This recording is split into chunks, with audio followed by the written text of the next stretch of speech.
speak as though I have conquered death. I live death every day.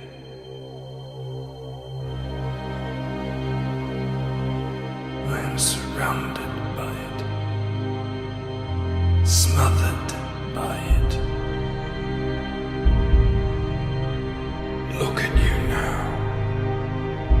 He would have everlasting life. You seek to defy death, yet you cannot even defy sleep. And how alike sleep is to death.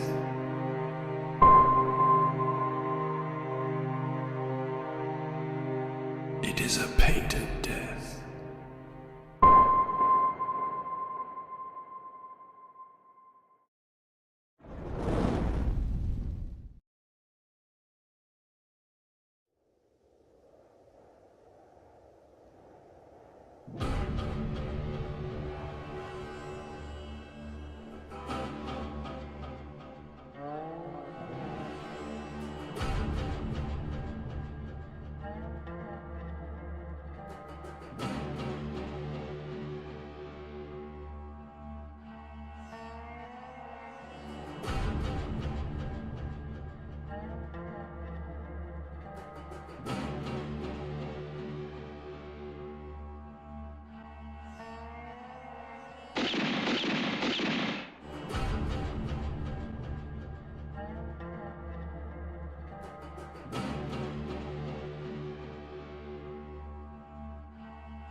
I remember childhood without any friends. Just me and my imagination. So I made up my own friend.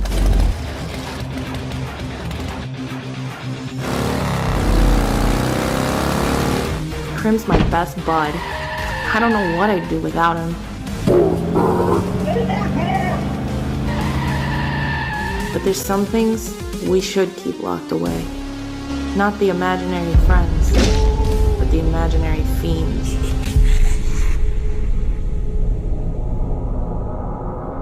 Crim, where are you?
Good afternoon, everybody. How are you doing on this fine day?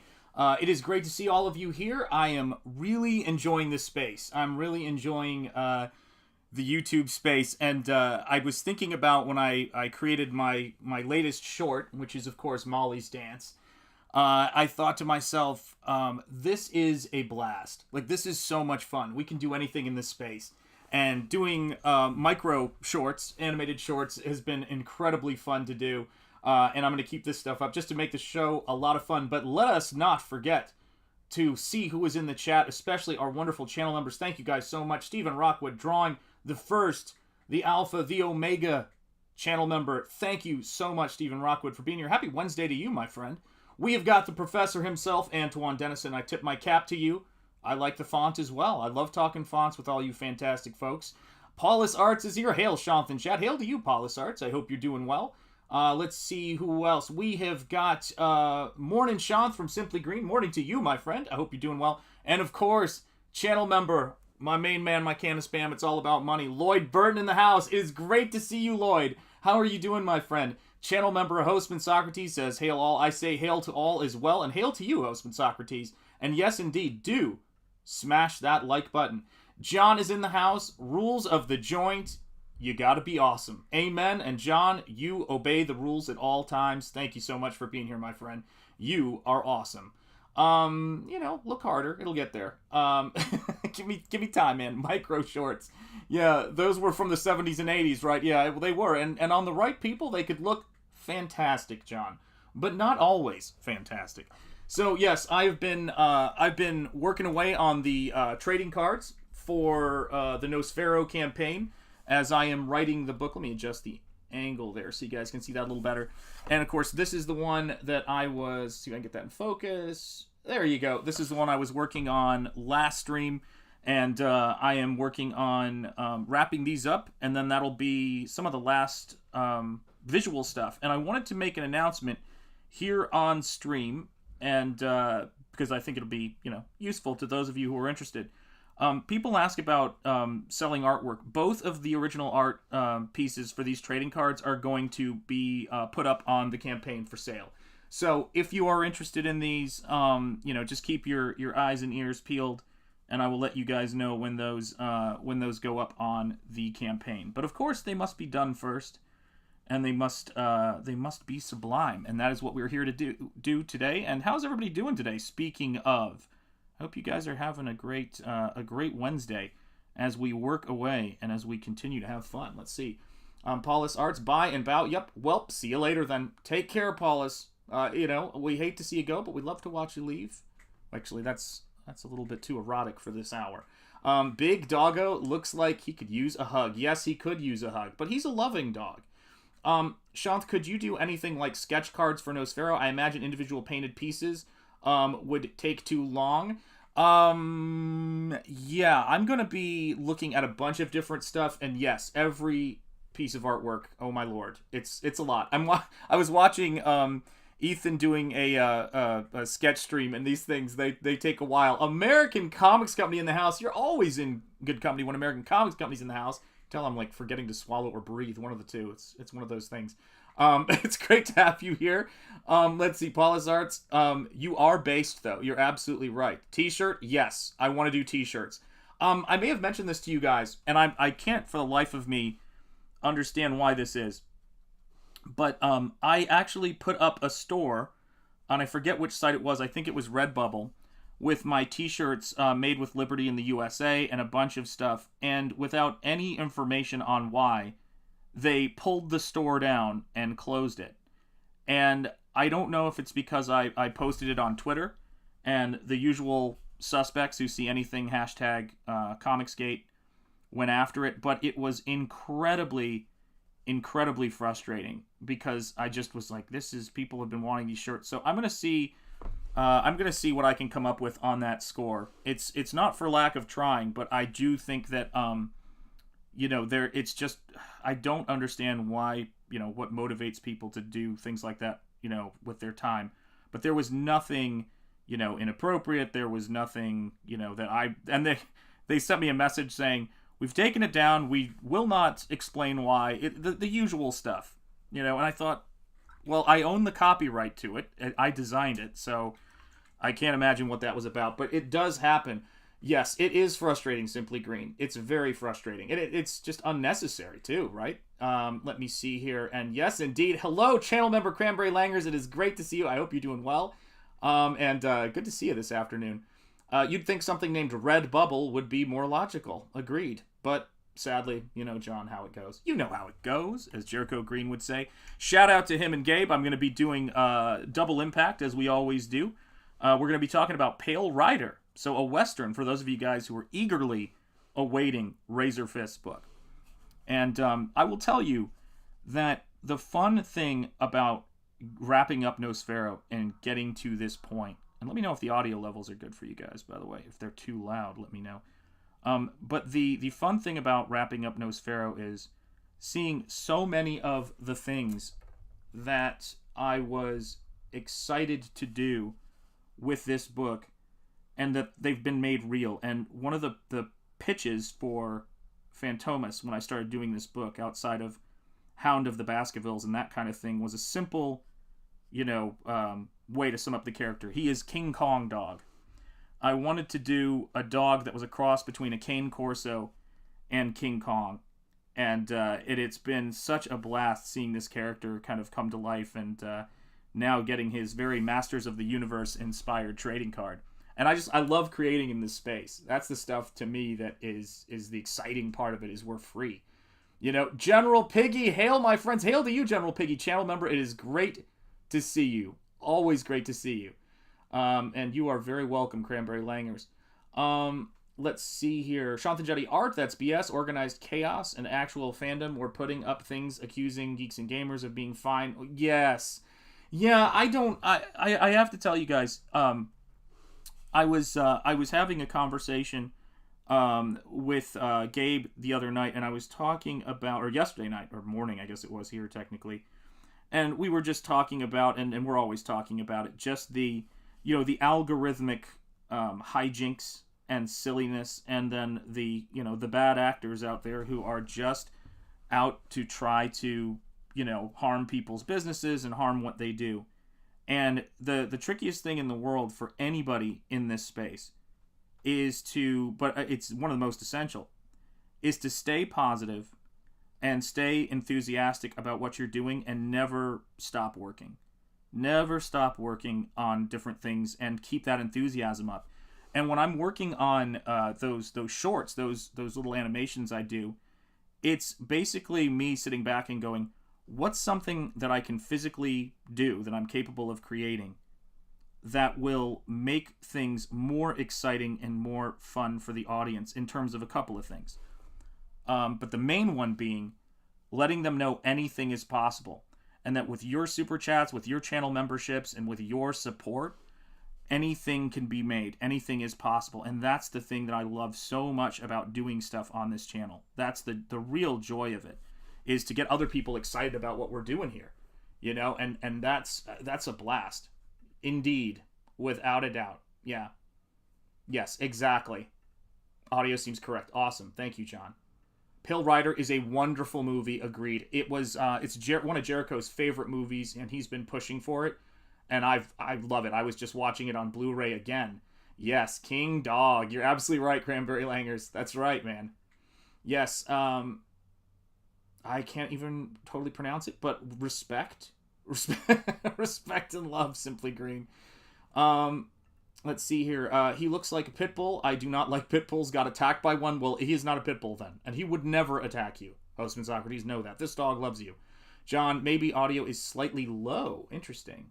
Okay. I wonder if it's because something is turned the wrong way. Let me know. It could be because I'm not facing the mic that well. Let me see. Was your t-shirt too political? I know. Made in the USA. Very strange. Very strange. Let's see here. Hail, my friend, says General Piggy. Siege Perilous, it's great to see you. Hail to you. Hail, watching this and Graybeards. Oh, are they streaming now? That's awesome. But yeah, shout out to those guys. Tell them I send my love. Let's see here. Hail, General Piggy.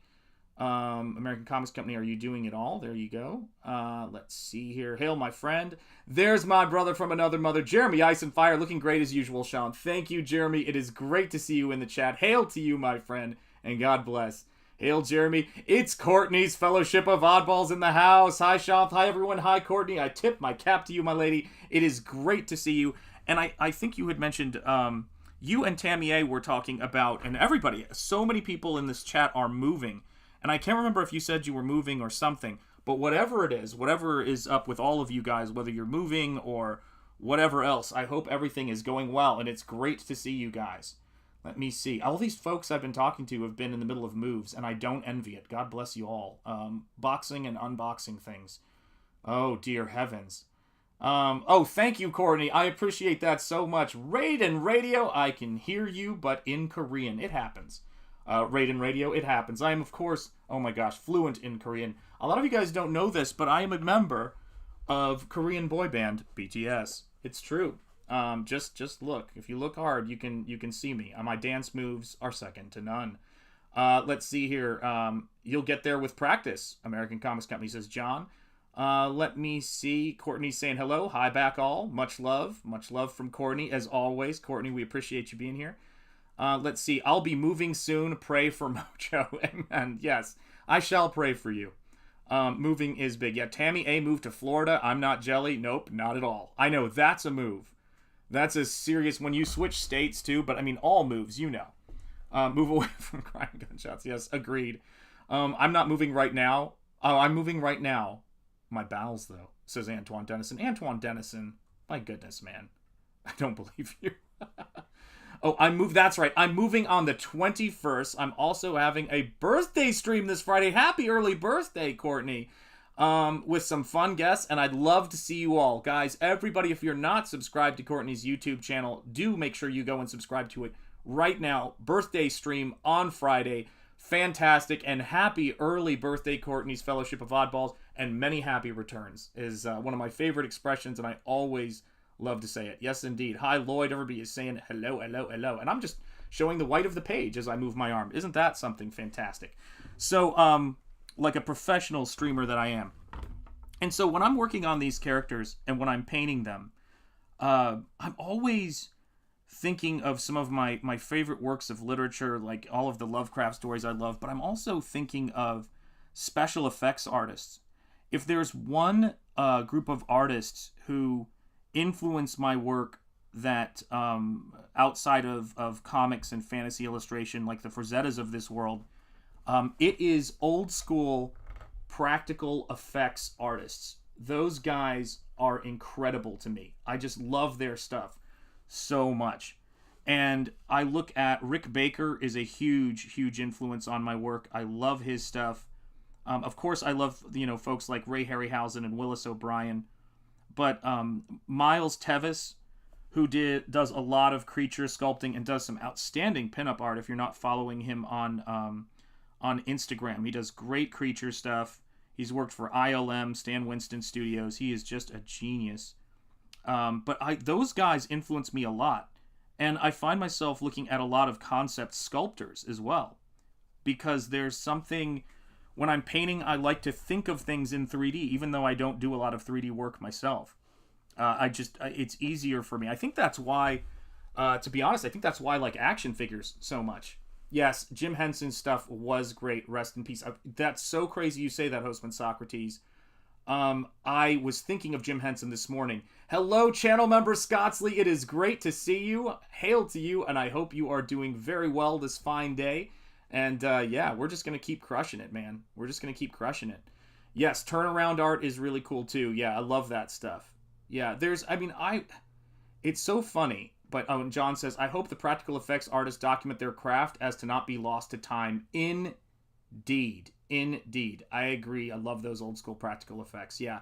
I mean, for me, that's the thing about it that is so exciting is when you, like, I love painting these characters, a character like Phantomas, as if it's in my mind. I imagine it's a animatronic, and I try to imagine, you know, how it would move in that not quite real way that I actually find quite compelling. You know, I love seeing, you know, little hints of the engineering. And I don't mean in a way to where it's obviously fake, but in a way to where it's obviously physical. And there's been some really incredible creature work that has been done in the past. And I'm a big fan of all of that kind of stuff. Let me see here. I'm going to adjust that, turn on this, and let it focus. There we go. And I mean, I love all of that stuff. Are you kidding me? I love that special effects stuff behind the scene. There's some very cool stuff done in digital effects, but for art inspiration, I find the 3D stuff is way more easy for me to kind of get inspired by, because I'm already working in 2D, so I really prefer that 3D quality to it, you know. Let's see here. I used to pore over those turnarounds to see all the character details. Comic art is great, but it was like getting the architecture drawings. Gotcha.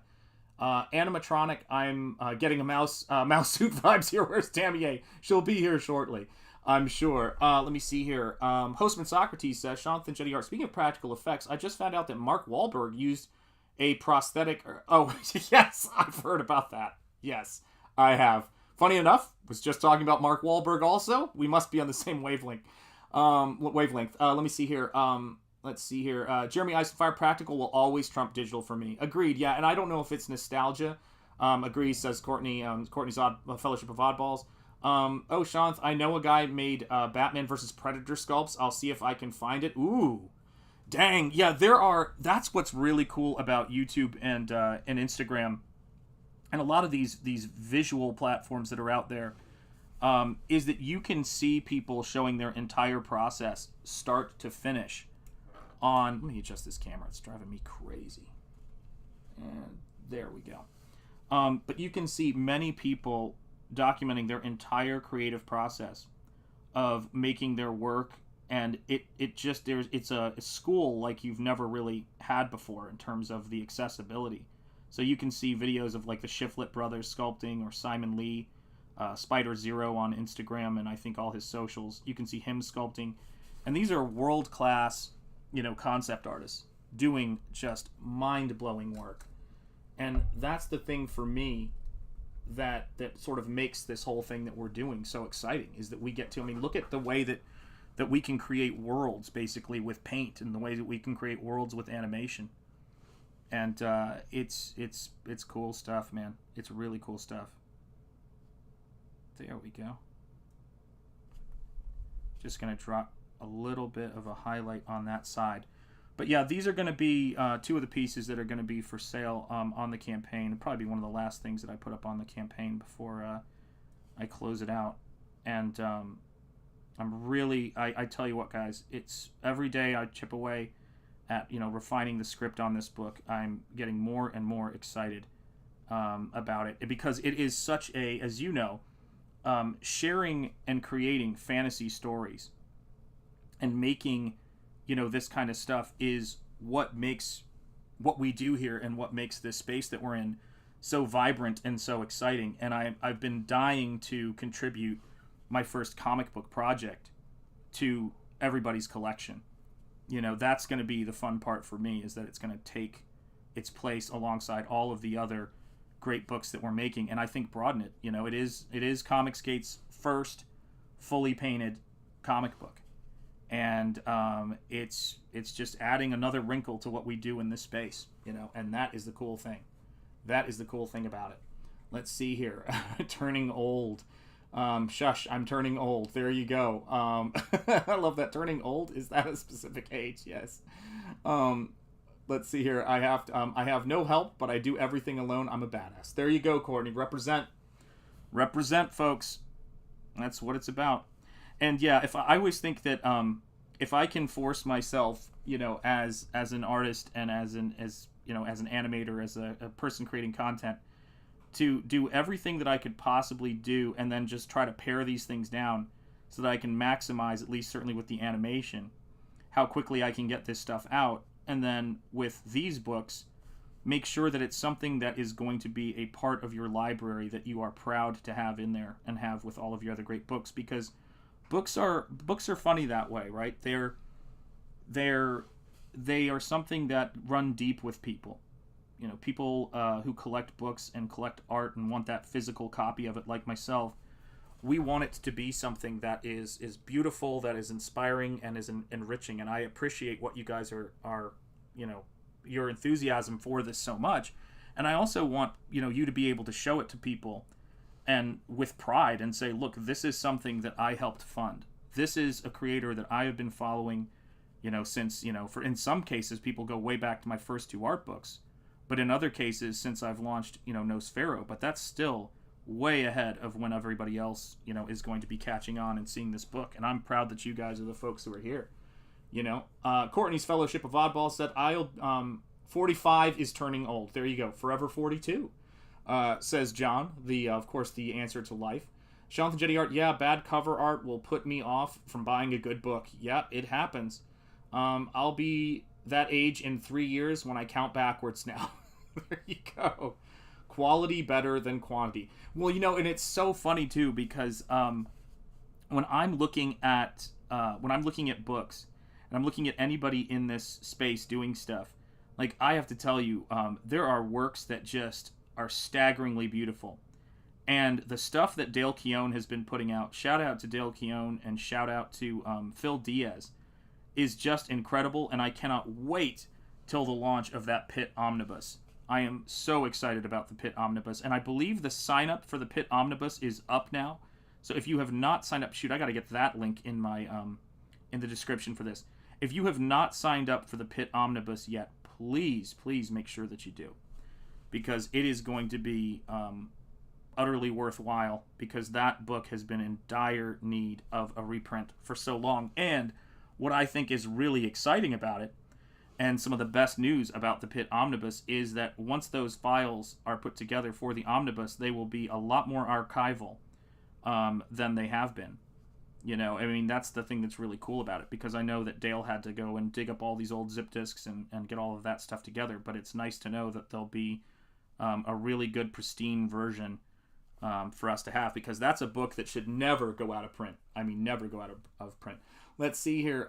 John, and oh my God. You guys are misbehaving. So they're moving forward with Pit Collection. Good. It seems like a no-brainer to me. Agreed. Yeah, it's going to be great. You mean Jabba the Hutt? You guys are hilarious. But yes, it's they are definitely doing that. I know that has been in the plan, and I'm pretty sure that Phil posted a sign-up page for it. So yeah, that is going to be a massive campaign. That campaign is going to be insane, because everybody is obviously going to be promoting it, but there are so many folks outside of Comicsgate, and maybe people who haven't collected comics in ages, that there's the potential to reach and, you know, reignite their love for comics.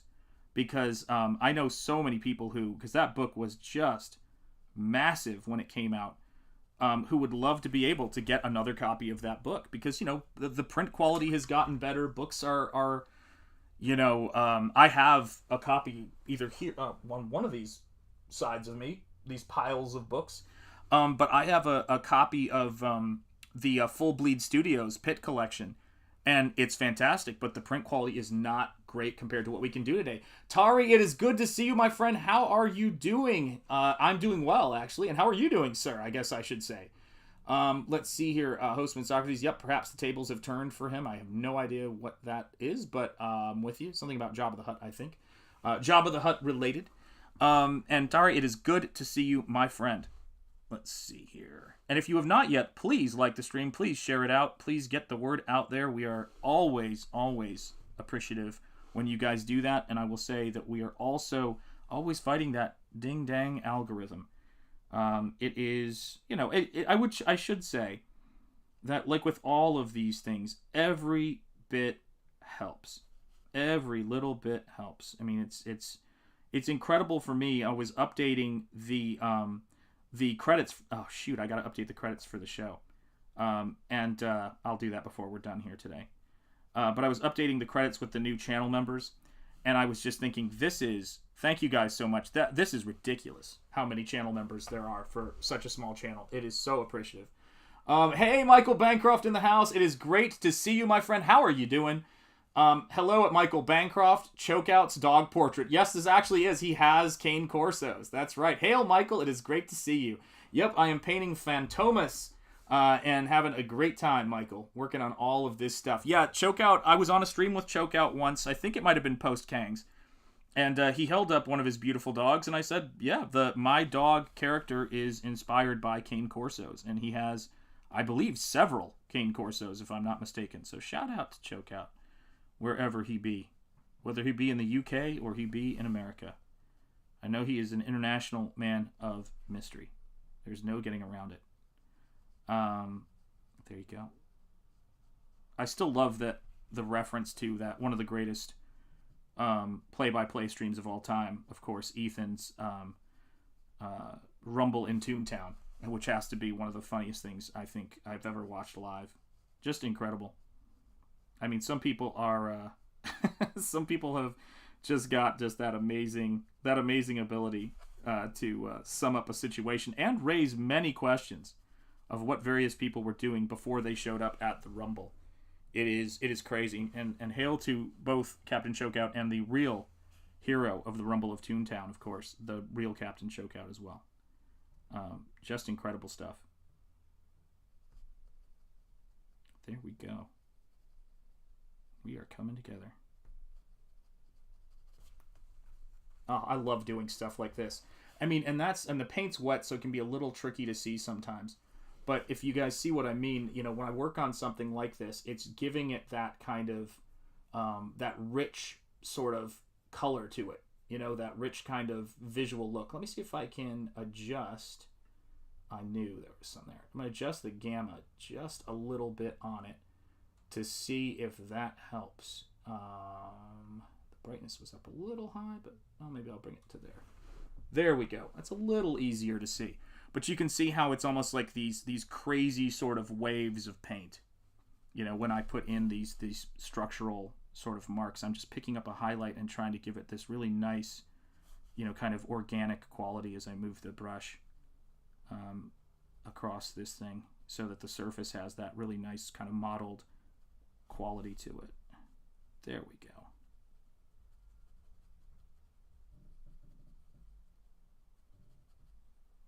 But yeah, I was listening to some Lovecraft last night, and just marveling at his ability to to describe very weird and surreal things.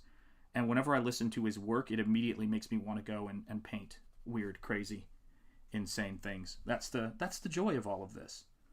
That's the joy of this process and sharing it with you. Thank you guys for being here, and thank you for sharing the stream out. Look at that. Julie Pascal, it is great to see you. Hail to you and hail chat. Let's see here. John says, I think I got a new one recently to bring it up to 3. There you go. Let me see here. Captain Chokeout roasting TJ to his face had me howling. Oh, I guess I missed something there. Lots of excitement, apparently. It is good to see you guys. Everybody's saying, hail, Julie. Yeah, Lovecraft, baby. Lovecraft. Yeah, Rhode Island, man. We keep it real here in Rhode Island. We've got so many cool things that I want to check out here. And I'm really looking forward to taking the missus out and doing some fun adventures this summer. It's one of the things I'm most looking forward to. Yeah, I mean, once this book gets where it needs to get to, and this project, oh my God, I can't wait, because there's so many things I've been, not able to do, which is all fine and good, everything in its own time. But because I've just been working like a maniac nonstop, and every time I do a book, every time I launch a book, the thing I think about the most is that commitment to time. But you guys make the time pass better and make it more enjoyable. I will say that. This is not something I ever thought was possible, because usually you don't get to talk to the audience about your project, at least when I was coming up. until after the book comes out. You guys have actually been here with me, so you've made it much less of a solitary, depressing, isolating experience, because, you know, here in this space, you know, you guys are with us. You guys get a bird's eye view of the whole process of creating these things, literally and figuratively. So that's the fun thing. And you got many, you know, different books and streams and creators that you get to follow, which I love that. That's my favorite thing about this space. I love seeing what RAZÖRFIST and Eric July and all those folks are doing. Laugh out, shout, loud, Sean. There was, in reference, is how many dogs Joke Out has. I gotcha. That was when you guys were EFApping Fake Irishman and Dinky Dane. There you go. On Comicsgate Kings. I gotcha. Yes. Yeah, watching the creative process. And I mean, that's the thing to me that's so cool about it too, is that, you know, I'm one of those folks that I always loved to watch behind the scenes features on movies, on television, and on, you know, DVDs and Blu-rays. And I feel like right now it's you know, we're spoiled for choice with all of that stuff, because you get to see so many people's creative process. And I will tell you, somebody who has been just been crushing it has been oh my gosh, does he call the show Miller World?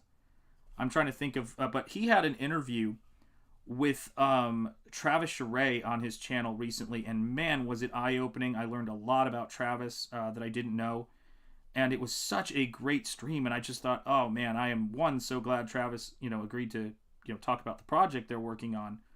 But how cool is it that, I mean, you used to have to wait for VHS tapes of the comic book greats or go to a convention to see people talking, talking about their craft, talking about their work in the field, or read interviews in Wizard magazine and that kind of stuff. And now we have video content. I mean, get out of town. That stuff is just awesome. That stuff is just, it's great. It's a feast for us. Sorry to go off to work. Channel member Lloyd Burton, thank you for stopping in. Much love, and I appreciate your support. Yes, Mark Millar. Amazing stuff. Yes, indeed. Hostman Socrates, please go for it. There you go. I think that was the first long-form interview Travis has done in his career. I think so too, and I was hanging on every word. It was great. Even then, all that behind-the-scenes stuff was edited. Yeah, you're absolutely right. Yes, and I think that one of the things about this that's so funny is that you really cannot fake it in this space. And I think there are some people, even, no matter how shy a person is, or no matter what else is going on, as long as you're real, you can make good use of this space. Whether it's Travis giving one of his few interviews, you got the sense instantly that Travis is a humble genius in his work, very, very shy, self-effacing, a nerd through and through. But you could just see what a amazing dude he is, and what a passionate guy he is. And I think that the biggest thing that we're kind of seeing is that a lot of artists struggle to do that, because a lot of artists like to kind of, or I should say a lot of different creators will struggle to do that because they want to create a myth about themselves. And people just, you can't, people won't fall for that anymore. Like there's not a good way to do that as a creator. Let me adjust this light here. There's not a good way to do that as a creator where it's going to build any kind of lasting relationship with your audience. It's just the repetition and being there. I was watching, I don't know why, but I mentioned it to him, Michael, so if you're still here, I'm sure you remember this, but I was watching the first time I spoke to Michael, which was on his channel, and we really, did not know a ton about each other. And it was so funny to be able to watch me meeting Michael and really talking to him for the first time, and him finding out I did the intros for Ethan and some of the Comicsgate Kings and all these like kind of funny meme videos. And then I was thinking, how is it possible that there was a time that I did not know this dude? Like that, it's too funny. And it's true with so many people. I could go on and on, it's and with you guys in the chat, I feel like I've known you guys forever. And, we've been doing this whole thing forever. And I think when this book gets into your hands, I think you guys are going to fully appreciate everything that you guys have done as a part of making it what it is, because I certainly do. Tended to be a bit sterile. I really need context when I jump into this. Even then, I got you. The behind-the-scenes stuff was sterile. Yeah, BTS, behind the Shanth. That's right. The Mrs. Enjeti and Thumper stories. You're absolutely right. I think Sheree is just shy, agreed, but sometimes it makes sense to keep a low profile, less personal politics get in the way, agreed, yeah. Then finding out Shanth suffers from, yes, oh god, that was heartbreaking. That was heartbreaking. Michael, apologies. God bless you. I felt, oh man, that's how little I understood how anything worked when it came to CG and streams. Like, I was like, I was so, oh dear. Oh, God bless you, Michael. God bless you and Mel. But it's you know, oh my lord, though. It was such an exciting thing. I don't remember what we said after the stream, but I just remember I was just completely shell-shocked after the launch, like excited and just like stunned at people actually being excited about, you know, this book launching, because you hope it's going to go well. I mean, I can't count the amount of conversations I've had with Mrs. Enjeti about the do people, you know, I can't believe that people could even imagine fully that we were like, what if it's like launch and it's like, and it just completely goes, you know?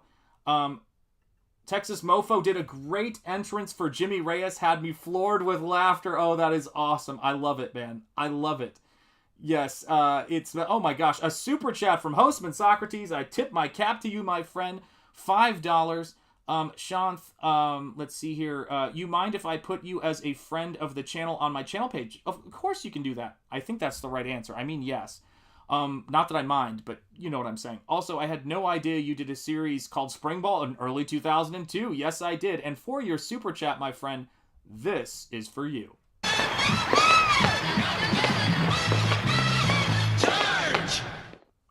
Thank you so much for the super chat. And yes, I did a comic book called Spring Ball. And if you look at Muggsy Rat's face design is a reference, is a nod to Spring Ball. So for those of you guys who are curious in the insane history. Oh, I thought Jimmy had made that one. It was too funny. There you go. Oh, I have to check that out now. That's awesome.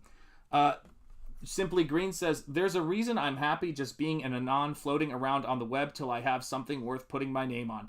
Yeah, I mean, I think that there is so much to be said for that. I always say that that there's an opportunity with folks to not have to be out there until you're ready to be out there.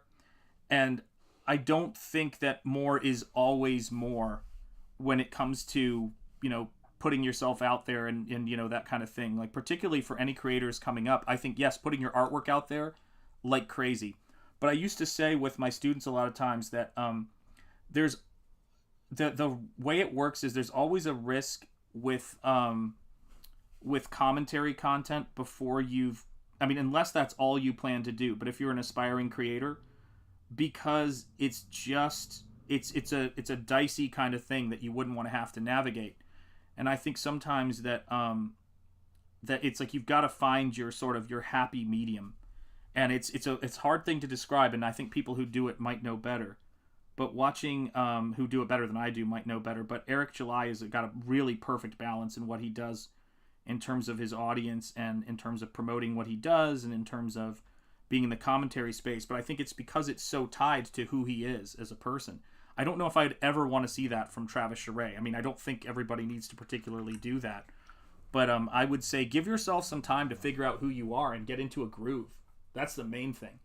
You know, that's the main thing. Let's see here. Still criminally underfunded. Thank you so much. Good self-fulfilling first-ish project. Absolutely. Rini got so overwhelmed fulfilling. Yes, I can imagine. Fiendish one. Yes, indeed. And hail, shout out to Rini. Awesome drawing. Thank you, Tari. I appreciate that so much. Yeah, I think I heard Ethan say, thanks to Texas Mofo at John. Yes, indeed. Yeah, he actually mentioned that to me the other day. I think it was like 2 days ago. So yeah, shout out to Texas, man. That is awesome. That is absolutely awesome. Yeah, that is the cool thing about being in this space. You are going to meet cool people, and it all sort of grows organically. The memes, all of that stuff. It all kind of happens at its own, at its own pace. And it's not something you can really force. You see folks who work in entertainment in any particular venue. And when things that are iconic come about, they say, well, how come this scene happened? And they tell you the funny little story behind it. A lot of it is rolling with the punches to get to what's real, as Van Halen would say. It really is. I mean, I think it really has that element to it. And there are things that, how often do you hear people really talking as much as they used to talk about pies or the soy pants or any of that stuff? Like, that stuff just kind of comes and goes in due time. And it's stuff that, a couple of years from now, people will be like, what are you talking about? But it's fun. And new stuff comes in, and new stuff kind of, takes center stage. And it's all organic. It's all, how this stuff evolves. And you kind of just have to be open to it and open to the universe in that way. And that's kind of what I always do with this. Nosfero was created for this space, and it has turned into something really incredible to me. I'm so overwhelmed by how, in the best sense, by how this project has come together, and it's really, really cool. And I'm glad I kind of let it happen, how it did, and sort of did the work I did, but also was open to it taking twists and turns and going in these interesting directions. What is up, the groomsmen? I was just talking about you last night with a friend of mine. And yeah, dude, it is great to see you in the chat. Bretsky the Great, it is great to see you here, by the way, which seems a little redundant, but it's totally true. Bretsky the Great, you are great. Let's see here. Shout out to Comic Blast, RJ, to fulfill Fiendish 2. Much work to do. Amen. I know Phil is doing a lot of fulfilling for Cecil's campaign as well. Salute, chat. Salute, Artist Extraordinaire Shanth. Salute to you, Bretsky the Great. He's growing on me for sure. I would not doubt it. Texas Mofo is kicking butt. Amen. Amen. Shout out to him. I didn't know that. That is so fantastic. I mean, Ethan mentioned him, so that's great. Let's see. Even Shad is getting overwhelmed fulfilling Enemies of Self. Yeah, it's a lot, guys. It is absolutely, but it's so much fun. And I love, hey, Shanth, man, that takes me back. Speaking of old school. John, shout out to the groomsmen. It's about time you showed up. There you go. Hey, John, it's been a minute. Yeah, that's right. Well, like I said, it is great to have you guys here. Thank you so much for coming in. Make sure you share this out. Make sure you hit the like. And make sure you're subscribed and ring the bell for notifications, because that is how Google decides whether you see things or not. So let's go in and take a look at some detail. Let's get crazy. Let's get close up on this. And I'm going to adjust the brightness down a little bit. Maybe keep that there, and let me adjust the gamma a little bit. Let's keep it right there, just so you guys can see. I'm gonna turn my brightness up because I think that's causing some havoc. There we go, in terms of my understanding the screen. And so let me just show you what I'm doing. So a nice little highlight right in there on the nose, and then another one right in there, right in there, and right in there. And that is where you guys can see my love of traditional visual effects and 3D effects and creature creation. I've always loved that stuff. And I try to give that quality of, layers of texture that I love about that best stuff. I mean, I was looking at the original 3D life-size T-Rex from Jurassic Park the other day and just marveling at the skill of the sculpting that Stan Winston Studio did on that. I mean, that thing is just amazing. And the groomsmen will know from freshman year, I had a VHS of the making of Jurassic Park in my dorm room. Let's see here. It's interesting that you mentioned thinking back on influences earlier. In a similar vein, I was thinking back to Sonic and Mario and what made those early games so much fun despite their simplicity. And simplicity is a big thing about that, too. They're brilliant games.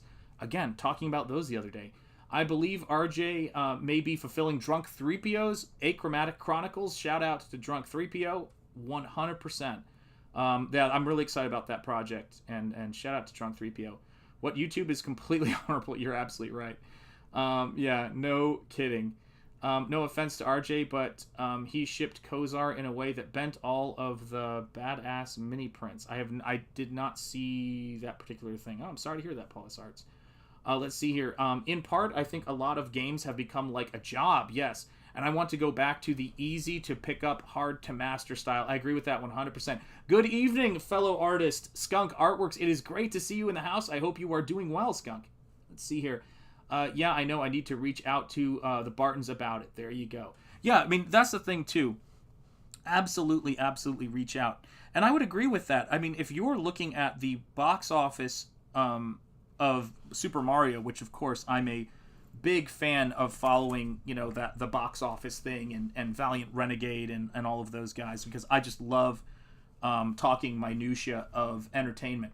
But one of the things, there we go, I need to move that over a bit. Let me just move the camera so I don't have to move my hand here. There we go. If you're into the minutia of that stuff, I highly recommend those channels. But the Super Mario world that they have built in Japan, that they've built in Hollywood, Universal Studios, and that they're building in Orlando right now, that world is almost like it's so playful, it's so mad in the best sense, it's so insane. Mario is a mad lad, that it just calls upon something that you can't quite explain to people, like why it's great. It's like Teenage Mutant Ninja Turtles. Once you see it, it makes total sense. But if you had to explain it to a boardroom, I don't know how you would come up with it. And to me, painting a comic book where the aesthetic is to basically paint this thing and create this thing to feel like I'm decorating these pages for Halloween is something that I know you guys understand. I know I can explain, but it's really hard for people to grasp until you see it. Oh my gosh, my brother, Dan Plagle, Boob Dan Art, ahoy, Shanth friend. It is great to see you, Dan. How have you been, brother? How's the book going? How's everything been, man? It's been too long. We have got to get together at some point, man, because I have a blast drawing with you, man. It was so fun. I was just thinking about the closeout stream of The Goblin Girl and how much fun that is, and I am looking forward to it, dude. Great work. If you guys are not following Dan, follow his channel. Shout out to him, man. Great dude. Let's see what else we've got here. And that crosses over CG after all. We want to bring the fun back instead of the lectures. Yeah, absolutely. I mean, it's my book. If there's one thing I can assure you, is that my book is lecture free, and it is not. It is about a light but exciting and rich sort of experience. I look back to, my memories of the first Star Wars movie. And the thing I loved about it the most as a kid is you couldn't stop thinking about it. It showed you all of this potential. It made references to things you didn't see. But it moved. It got the point across. It got it done. And then it stayed with you. And it was the kind of thing you wanted to reread or rewatch and rewatch and rewatch. And there are so many comics that if someone were to say to me, how long, does it take to read a comic book? One of the things I often think about is I'm still reading that first issue of Teenage Mutant Ninja Turtles. I'm still reading all of these books because a book that you reread almost has this infinite life cycle. And that's what's so cool about this. We're making the fun. We're making, the pop. And shout out again to Dan. Let me see here. Mine all came in great. American Comics Company says to Paulus Arts. Hello, friend Dan Plagle. Absolutely. Super Mario World in Japan. Sweet. Yeah, and it's coming to Florida, and it's going to be a Disney stomper for sure.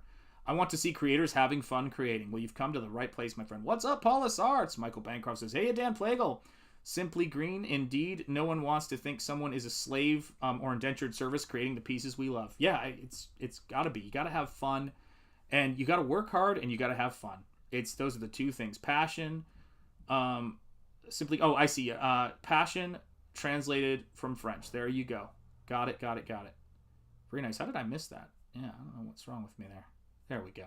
Yeah, I mean, I think that, I was telling somebody this too, is that there's different kinds of fun in the sense of sometimes you hear people talk about how much fun they had working on a movie, but you don't have fun watching it, right? You think, but it's a crazy sort of thing because I think that when I look at things and I don't feel like the creator's saying, oh, wouldn't it be cool if, wouldn't it be cool if this happened? Wouldn't it be cool if then this happened? Like, to me, that's the fun of creating. If you lose that and you're not driven by the desire to entertain, I think you're in the wrong business. It always has to be with that fun sense of how to entertain. So even with this YouTube channel, when I was doing that, the newest short, the Molly Coddle short that I did, which to say it's short it is short. Like, these are a couple seconds. I was thinking, I've got a couple of seconds. What's something that would be funny to try? Do it, go, and have a good time.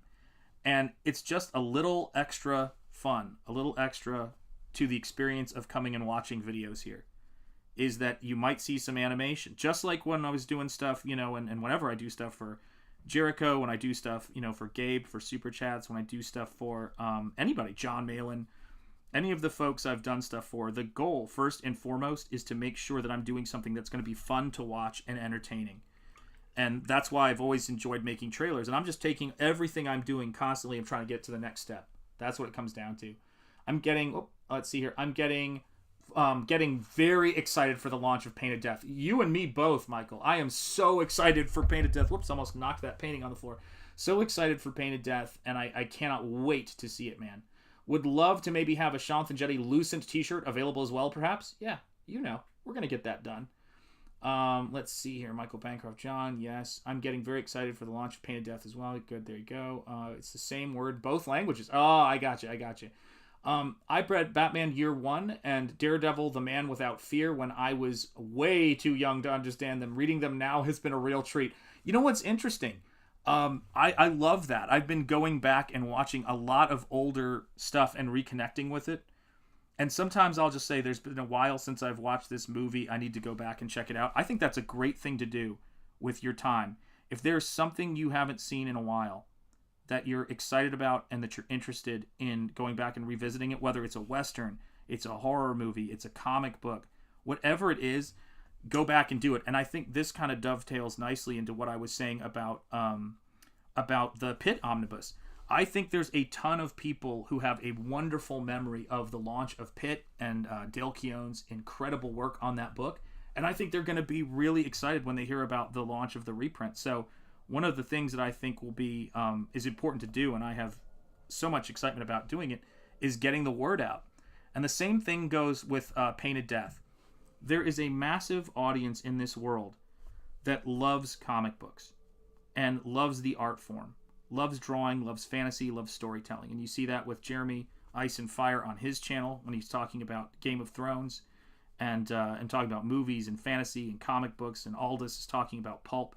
This is a large audience, and everything that we can do to make sure that audience finds the Lucent 2 Painted Death, that they find the Lost Pages, that they find BECKONED RECOURSE, that they find, RAZÖRFIST's book, which is absolutely fantastic, Ghosts of the Badlands. That's what we're in the business of doing. And so my attitude is anything I can do. I love when I put my hand in paint suddenly. Anything I can do to help get the word out and get more eyes on things. If somebody finds what I'm doing because of animation, if they find what I'm doing because I do an intro on a show, that's all stuff that helps. And if they find their way to my show, then they're going to see the trailers I play at the start of shows. And that's just more ways of getting the word out. Let's see here. Michael Bancroft, something about hotcakes. Do you have that saying there? That's right. One of the concepts for my story is, wouldn't it be cool if the Shadow was an agent of the apocalypse? Ooh, in a fantasy world, instead of a world infested with mutants and monsters. Writing starts with an improv mindset. Absolutely right.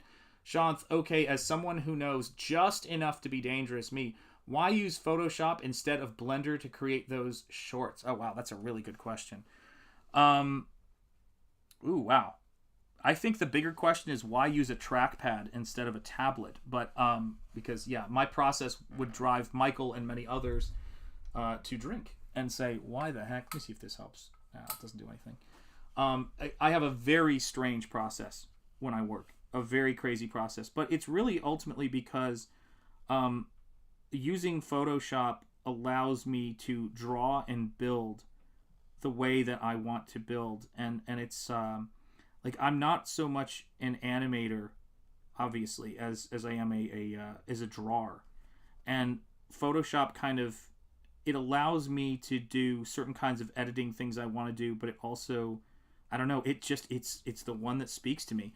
And 3D I just will struggle with. I love Blender's 2D stuff, but its interface is a little tricky. So it's a combination of an interface I already know, and that I was already with layers back when I was doing, or still when I do digital work. I was always having a little bit of an animator's approach. So it just kind of, it's more that my use of Photoshop evolved to animation than I grabbed it as an animation tool, if that makes sense. I said a whole lot of nothing in that answer. It took me a lot of time to say nothing. Let me see here. Hostman Socrates, cracking up John. Let's see here. One of the concepts for my story is wouldn't it be cool? Got that one. Okay, so Michael Bancroft. Something about hotcakes. Got that one. John, what do you mean by dangerous? There you go. At John, I think the better question is, Shanth, why no pants? I agree, the groomsman. And the reason is because I like to rock out. No, never mind. I'm not going to finish that. John, just saying, I know just enough to be dangerous, to know something well enough to start, but not land. I got you, John.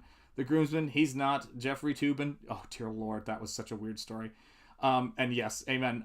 Duck Bacon is here. Hail, Duck Bacon. Hail, Shanth. Hail, chat. And fire to you, my friend. Yes, John, we do. Shanth's politician career started right then and there. That's exactly right. That's the secret to becoming a successful politician, apparently. Heavens to Betsy. How do we get off on these tangents? Let me see. It's glorious, though. So, yeah, let me see here. I'm going to put that shadow in there. There we go. Yeah, I don't know if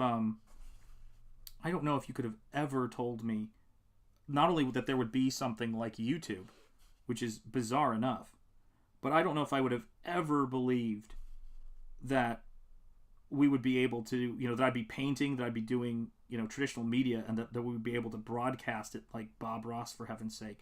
And I love seeing how many people in the Comicsgate space, and even beyond, are drawing on their streams.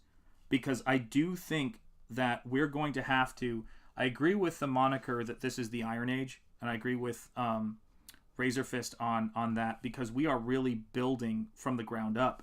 And so this space is going to be a training ground for creators, whether we like it or not. The question is, if what we want to be, putting out there, what we want to be putting out so people can see it. And I hope it's skill and quality, and that's what we're doing. Let's see here. At John. Okay, there you go. Duck Bacon, hail. Everybody's saying salient points. The groomsman, Hostman Socrates, hail Duck Bacon. There you go, guys. We are caught up there. But only momentarily.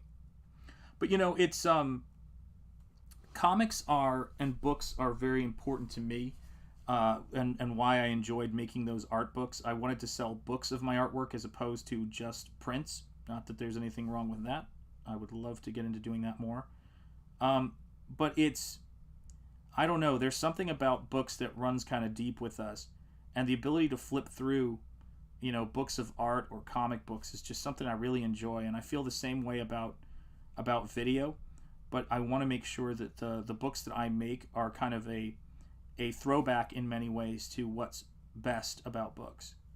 The quality of the drawing, the quality of how we put this stuff together, so that you really feel like it's something substantial when you receive it. And that's been the fun thing about all the Shanth Enjeti art books I've done, and the stuff that I've put together and printed and published. But man, I tell you what, it's a blast from the past to hear somebody mention Spring Ball. I've been making comics and doing stuff for so freaking long. So long. I'm even making references to different stuff that I've done in this, in this project. I mean, it's crazy. But if you've followed me since I was maybe 14, which is creepy, and most of you weren't born, but if you followed my work and you were to get everything I've ever done, you would see references to stuff that I've done. And in it, like you'd see my very first comic book, I reference it in this, but just very subtly. And it's crazy. Whenever I see one of those pop up on eBay, or somebody who bought it when I was a kid sends me a picture of my first comic book, I'm like, boy, that takes me back, man. That's a total blast from the past. We actually did a show showing our early work back when we were doing CG Team, and that was really fun to see what we were all doing at various points, man. And you could see a lot of like common through threads on it, man. That's what's great. Let me see here. At Michael Bancroft, have the royalty recovered from their jet lag? Oh, jet lag. Yeah, it gets more and more fun the older you get. Jet lag did not bother me nearly as much when I was young as it did as I got older. It's like, holy cow. There we are. Yeah, hopefully they have recovered from it, man. Oof. That is something. Jet lag is a bee. Hey, what's up, Teflon Ron? How are you doing, my friend? Hail chat with, will that doggo have hot breath coming out of its mouth? Yeah, there's kind of like this burning that goes on in it. Immortal Rising Comic Book. Hail to you, Immortal Rising Comic Book. And welcome to the chat. It's great to have you here. Yes, that would be very creepy. I'm 18. I'd be a ghost following Shanth. Yeah, that would be creepy, following Shanth around. At John, pretty much, yeah, kids are back at school. There you go. Yeah, that is a lot to take in. There you go. Yeah, it's good that they're back in school. Teflon Ron giving me flashbacks to The Hound of the Baskervilles, which is it's my favorite Holmes book. I know it's a bit of a cliche, but don't worry about being original when something is just a fact.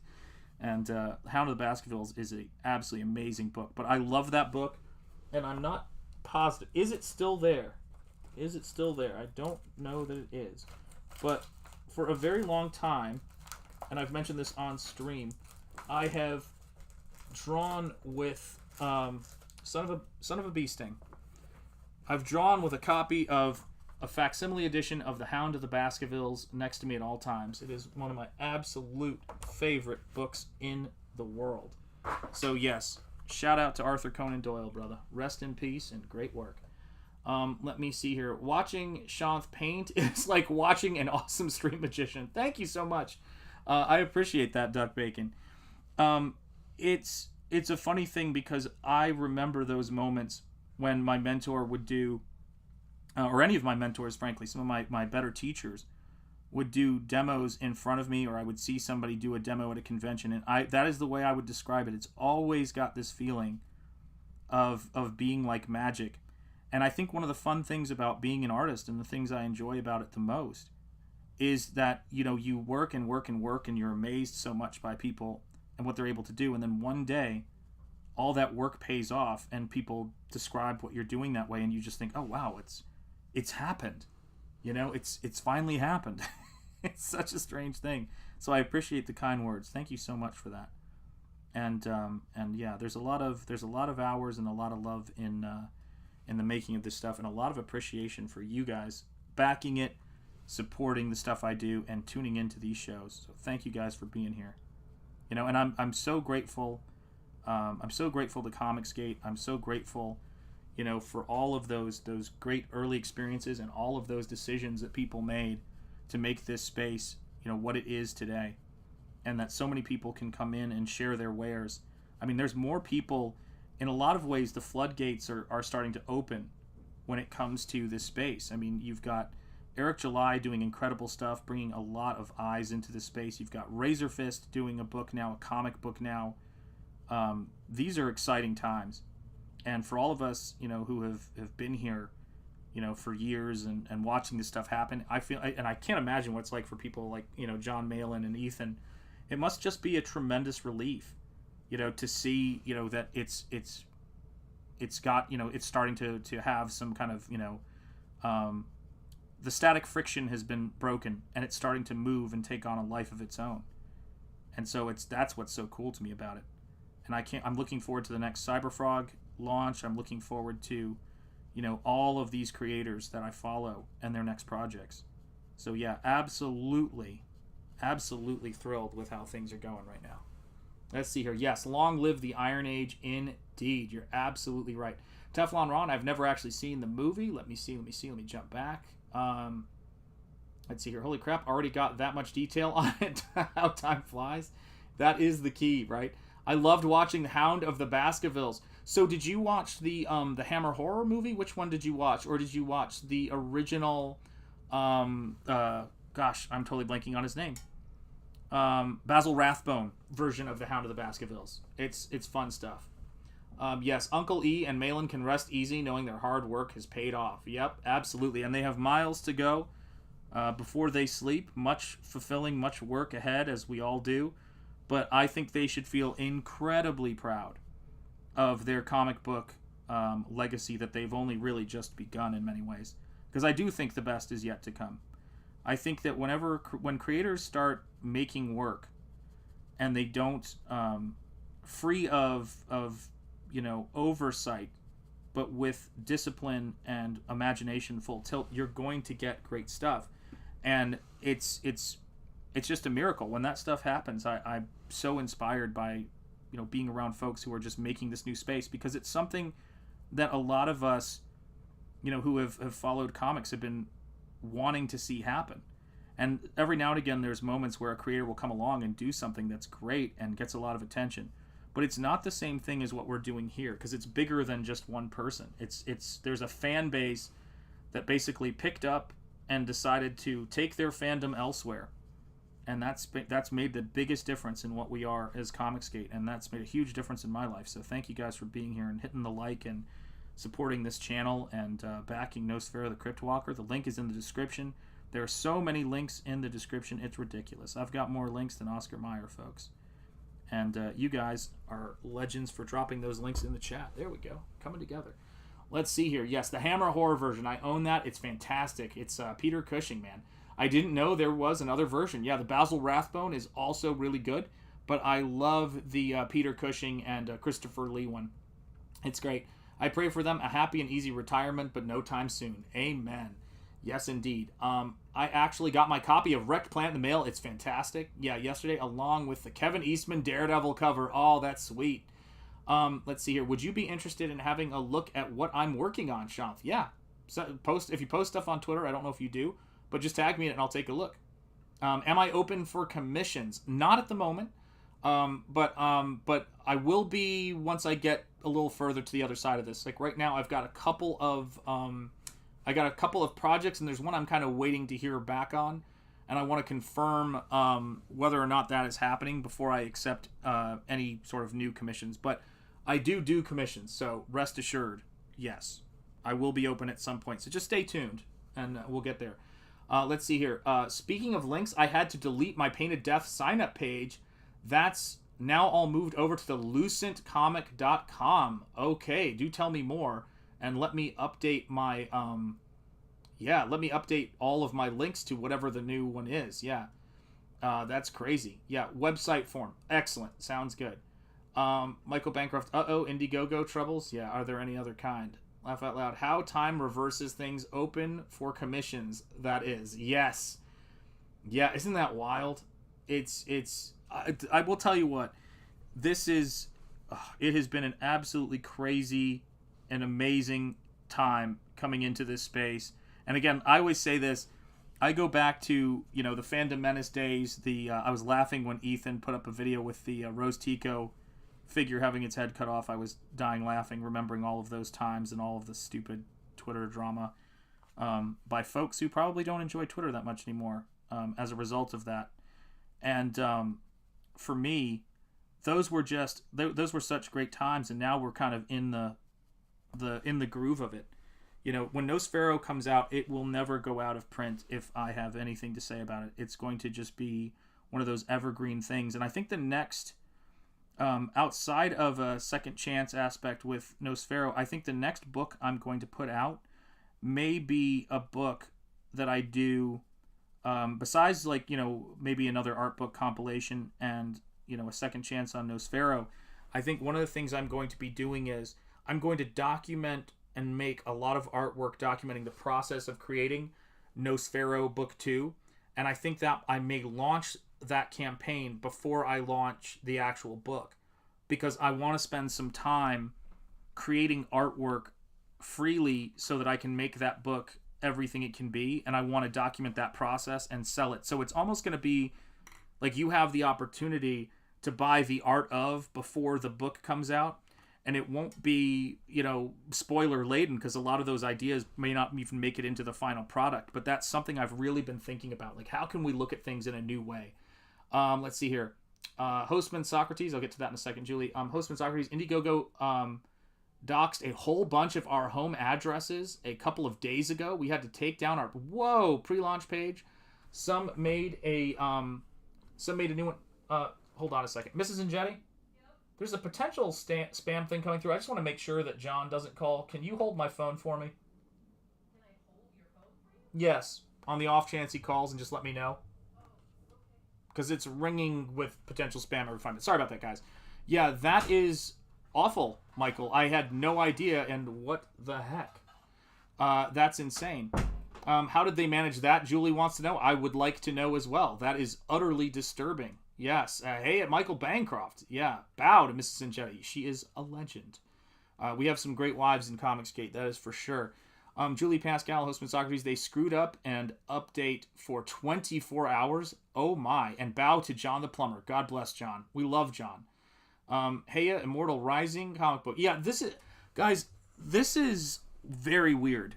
It is the stuff that's going on. I do think that we're eventually going to have to be building our own spaces, our own websites, and we're all, doing varying degrees of that.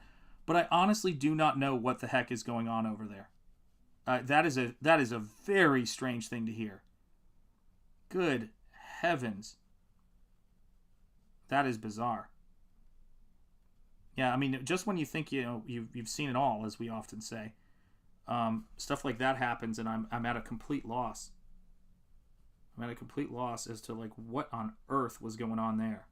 But yeah, I don't. It's tough. You have to build your own stuff. And Michael, I will update all of my links to reflect that now. So thank you for telling me about that, and make sure that I do. That is completely bizarre. I'm kind of a little bit shocked, to be honest with you, to hear that. What in the heck was that about? Yeah, it was a stressful day, that's for sure. You ain't kidding. That sounds absolutely bonkers. I don't know. Like, I'm still in shock. I did not know that was a thing that happened. Good heavens.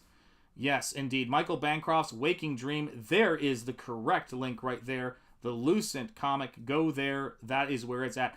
HR, it is great to see you.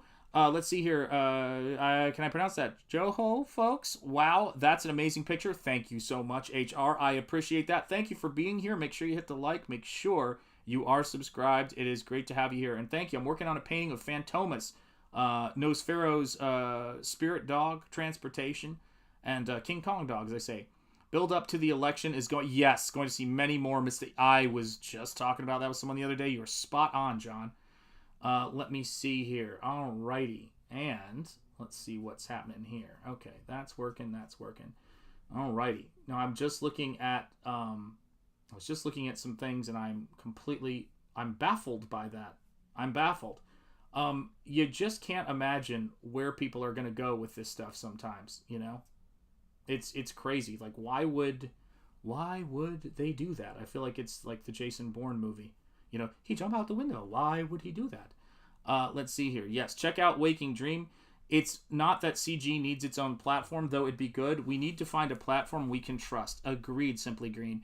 And short of running your own site, I don't think you'll find it. I think you're absolutely right. It's very strange.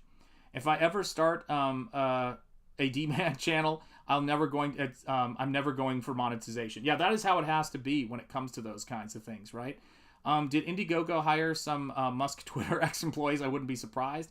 If people want to donate to me, you can do Streamlabs, PayPal, and Rumble. There you go. Fund My Comic shows promise, says John. Yeah, I've heard about Fund My Comic. I'm curious to see how that goes. What's been your experience with it? Let me just do one thing real quick. And let's do... Let's see here. And I'm going to go to... I'm trying to update the channel members credits list. There we go. All right. Let's have that. Because I do not like that my channel members list when it's not updated. And so let me see if this works here. Oh my, you guys are watching in real time the madness of the channel stuff.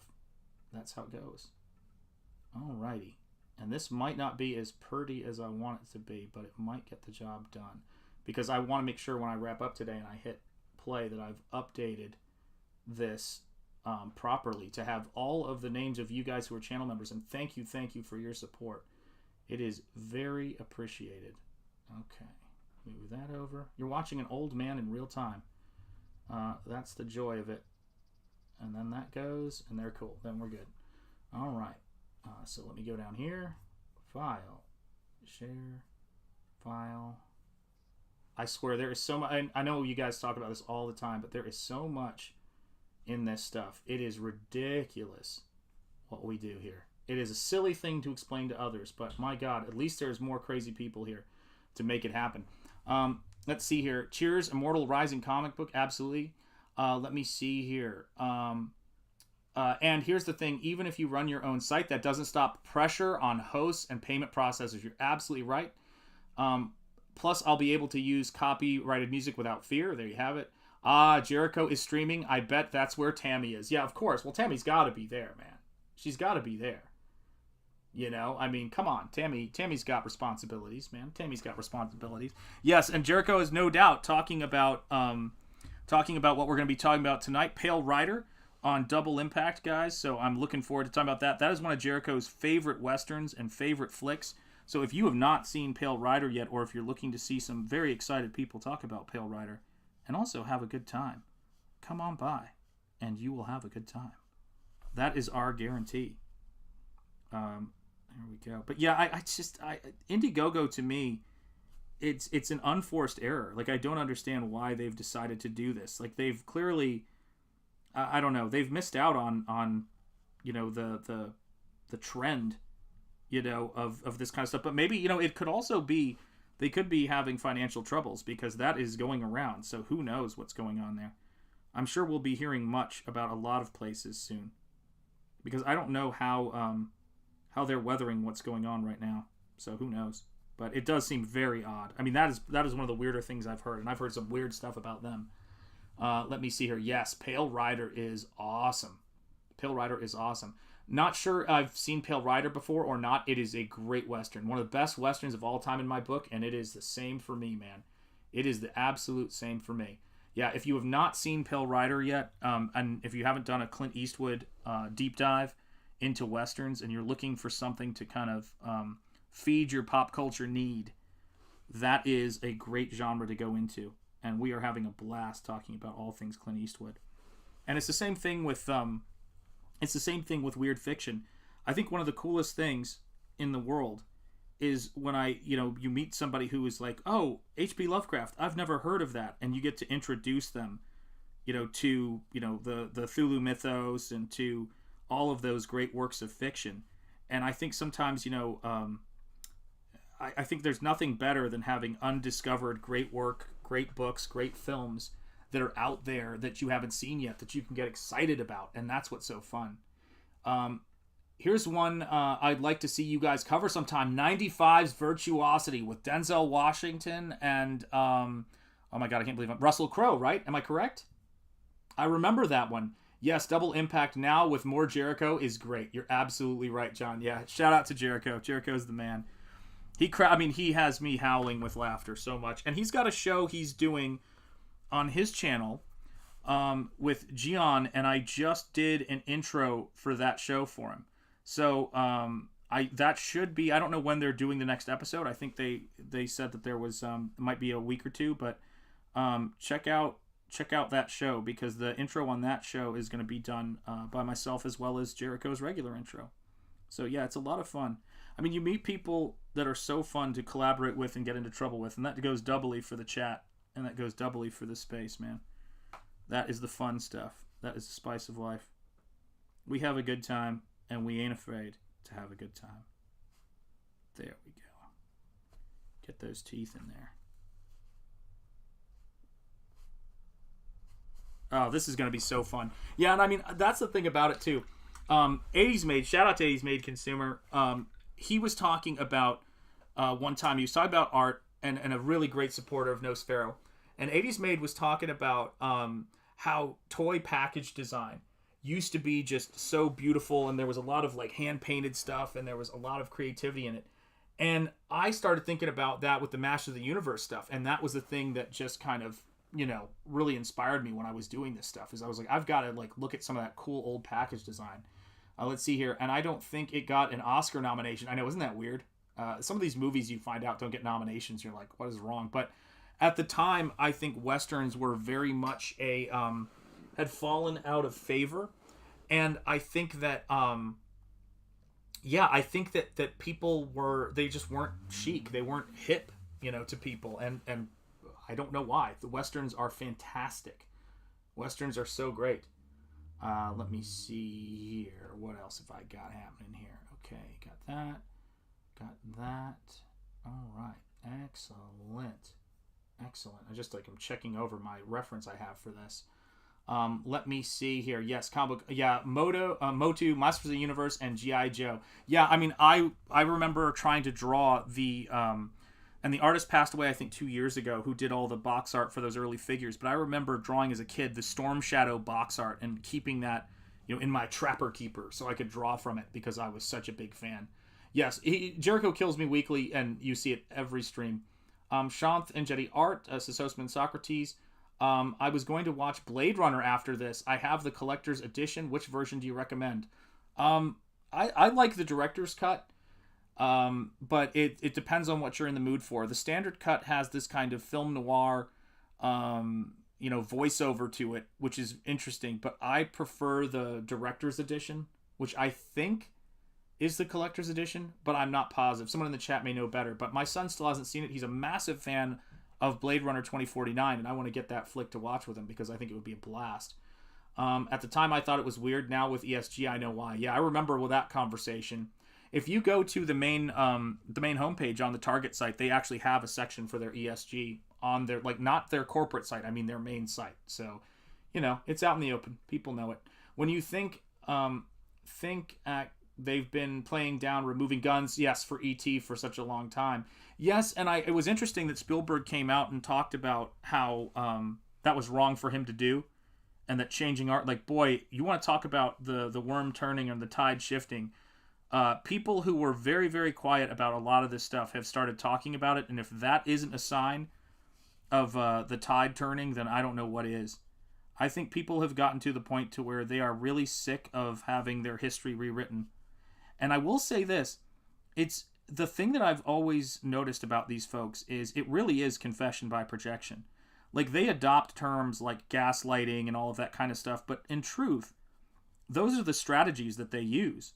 I mean, they tell you that this was always like this once they start to change it. And you go, no, it wasn't. I was there. That is not how it was.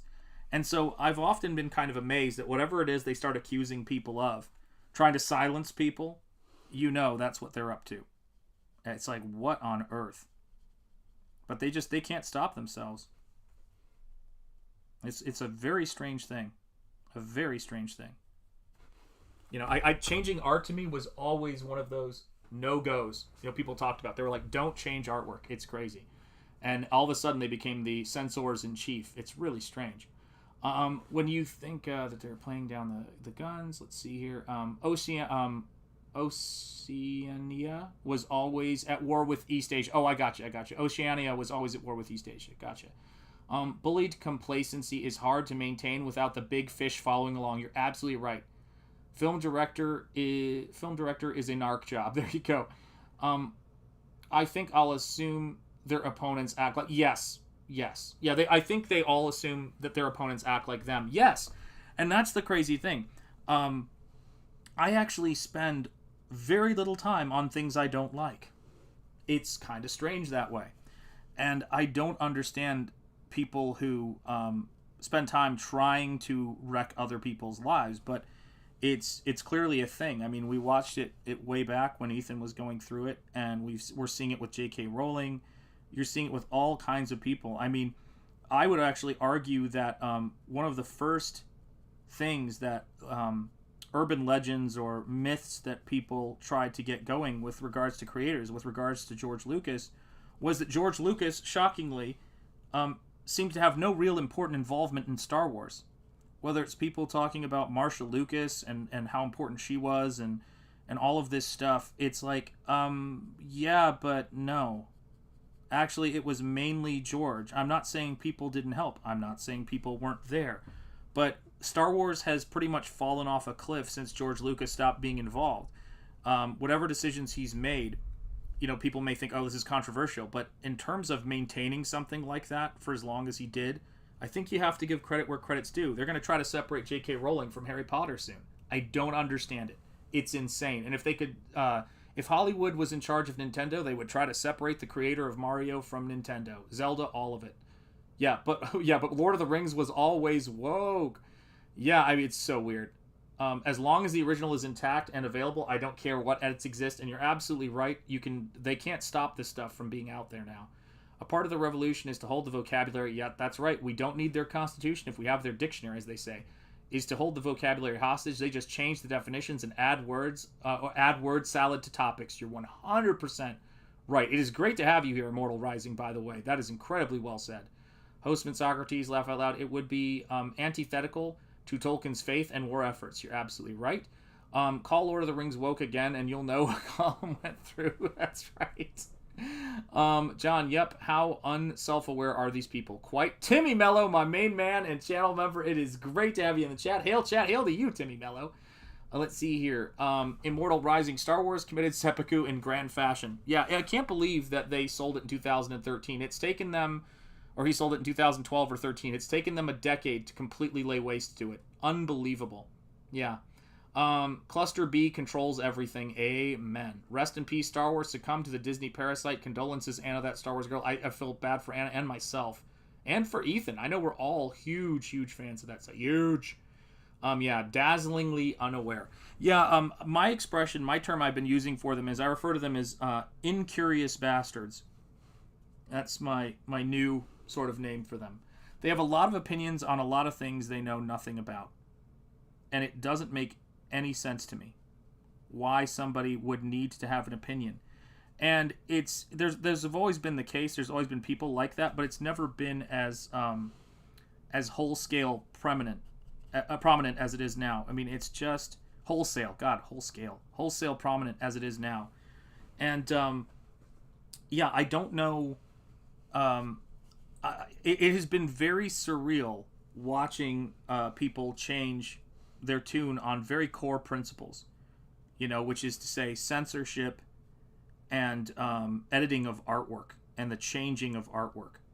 That has been one of the most incredible pivots I think I've seen as somebody who has worked in the academic community and around artists and quote unquote, liberals my entire, career and for almost all of my adult life. I remember as I was watching this stuff, people do this stuff, and I was watching this stuff happen, all I could think is, wow, so I guess you never believed this stuff. I guess you never believed it, Yeah, sold in 2013. Damn, I remember that. I feel old. Yes. Huge, says John. Absolutely right. Hi, Timmy Mello, says Skunk Artworks. Why do those with the least knowledge seem to want to speak the loudest? The Dunning-Kruger effect, man. That it is the Dunning-Kruger effect. That the people who are so dumb they don't know they're dumb, and the people who are smart and think that everyone's capable of doing it is the two amazing sides of the Dunning-Kruger. They control everything to the destruction, and they enjoy it. Yes, because they can't make anything. And I used to be fascinated by that just because you can take something off of somebody does not mean that you can make it last. And that means, it doesn't mean it will survive and it will be successful. And it's actually in your interest for the most competent people to do things. And the only way I can guarantee that no one can take something from me is if I own it. And that's why I want to own Nosfero. That's why I want to own, the things that I make going forward. And that's why I'm very, very reluctant to dedicate my time to building things I don't own, because I did that for, a very long time in my career. And I just don't, it is not something that you want to look back on decades later. Ethan talks about this with the Green Lantern, core and all of that stuff. But you don't want to look back later every 10 years and say, wow, I built all that for someone who didn't appreciate it. They took it from me and they gave me little in return. That defines so much of the early comic book industry. And the stuff we're doing here is an outgrowth of that independent movement. I'm getting some sweet Corbin. Oh, bless you, the Groomsman vibes from this painting. Thank you, the Groomsman. Wow, hell of a compliment. Much love. Yes, creator-owned comics. Amen, John. I know what you mean. I hear you, brother.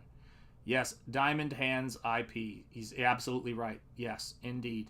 Yeah. I mean, to watch that stuff, you know, better to remain silent and be thought a fool than to speak out and remove all doubt. I love that quote so much. But yeah, I love Richard Corbin, the groomsman. That stuff is fantastic.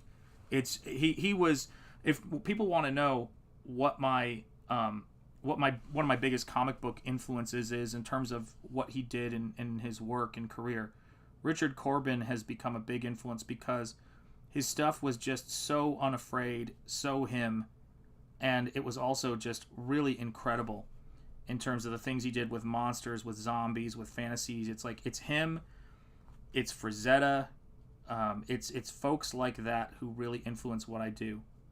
I mean, those guys are great. And Richard Corbin is a major hero of mine. Major hero. Yeah, if you don't know Richard Corbin stuff, it is absolutely bananas. And they're releasing some hardcovers, new hardcovers of his stuff, which is great. So I'm looking forward to getting a Den hardcover. Yeah, Starve the Middleman. Amen, Simply Green. Let's see here. Steve Ditko had the question turned into a hippie after his death. Rest in peace, the question. Yeah, and I mean, and he also won, you know, when Alan Moore tried to, you know, attack his work and his philosophy in The Watchmen. The character that was meant to be that commentary became the most popular character in The Watchmen, Rorschach. And so it's amazing how his attempt to level criticism and to try to demean objectivism failed so spectacularly because it just worked. It was a better idea that more people could relate to. And they didn't relate to the, you know, the overseers doing, you know, what's best for the greater good. They saw them as the kind of fascists that they were. And I can't actually believe that Alan Moore ever intended that based on the book. I look at The Watchmen and I go, if you didn't think people were going to see Dr. Manhattan, you know, oh my God, I can't believe I'm blanking on his name. Starts with a V.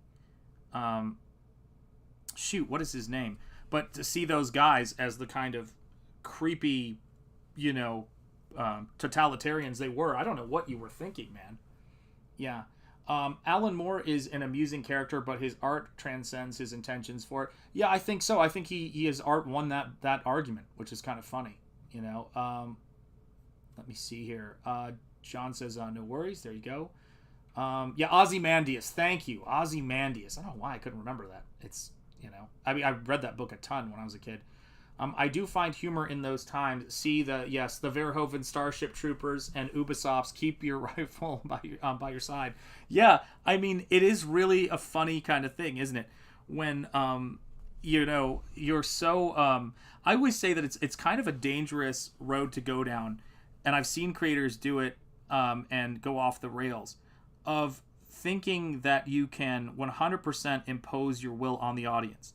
Now, let me be clear. I think things like reader response theory and, you know, the reader as co-author stuff is absolutely insane and Marxist to its core.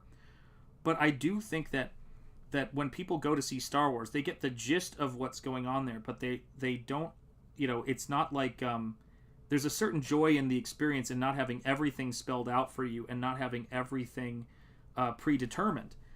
And Alan Moore, it's so funny that when he was trying to lecture people on his ideology, that he ended up selling Steve Ditko's ideology on one of the biggest comic book stages you could possibly have, which is the success of The Watchmen.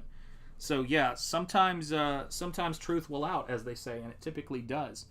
Mighty Geek Studios Battle Cat, you know, man, you know, that was the influence, baby. You know, that Battle Cat artwork. And hail to you, channel member Mighty Geek Studios. It's great to see you.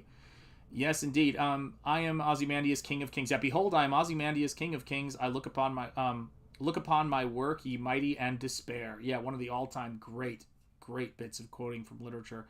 I love that stuff. Yeah, strikes me as people trying to parody that which they do not understand. 100%. Yeah. Hello, Mighty Geek Studios, says John. Hello, fellas and fellows. Indeed, Cranberry Langers. It's great to have you. Nosfero has his own Battle Cat. He's got to, man. Today, rest in peace, FF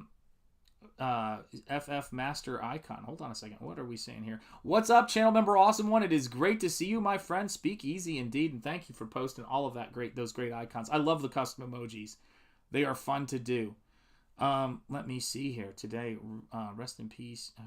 Fantastic. Is it Fantastic Four? I know I probably sound like an idiot right here. But it happens. Let's see. WB at Cranberry Langers. Yo, John, welcome back, Cranberry Langers. Yeah, guys, thank you for being here, guys. I still can't believe we do this, but you know how it goes. You know, the only times I really have to take some downtime on this stuff is when I'm scripting. You know, I'm scripting on this book, and it's why, I mean, comics, as you guys know, comics are so fundamentally different than just making art books, because it's just, there's a lot more moving parts. There's a lot more creativity in taking a character and breaking that static friction. You know, it's not like doing a book like The Killing Joke by yourself or something where you've got, you know, decades of lore that you're building off of. It's you're starting the lore. The lore starts here. If there was if there's a motto to Shanth Enjeti art and the books I do, that's what it is. The lore starts here. This is where it starts. And if you want to be here, you know, on the ground level for these projects, you're going to be here at the ground level for the lore. And not just the lore of the characters, although you are absolutely there for that. You're here for the lore of the creation of the book. You are there for when this book was created. You're there to get the first edition of it. That's the stuff I'm most excited about too, sharing all of that stuff. There you go. Yes, I am the lore. Lore. I am the lore. There you go. That's for you. Yes, indeed. Yeah, drop those emojis.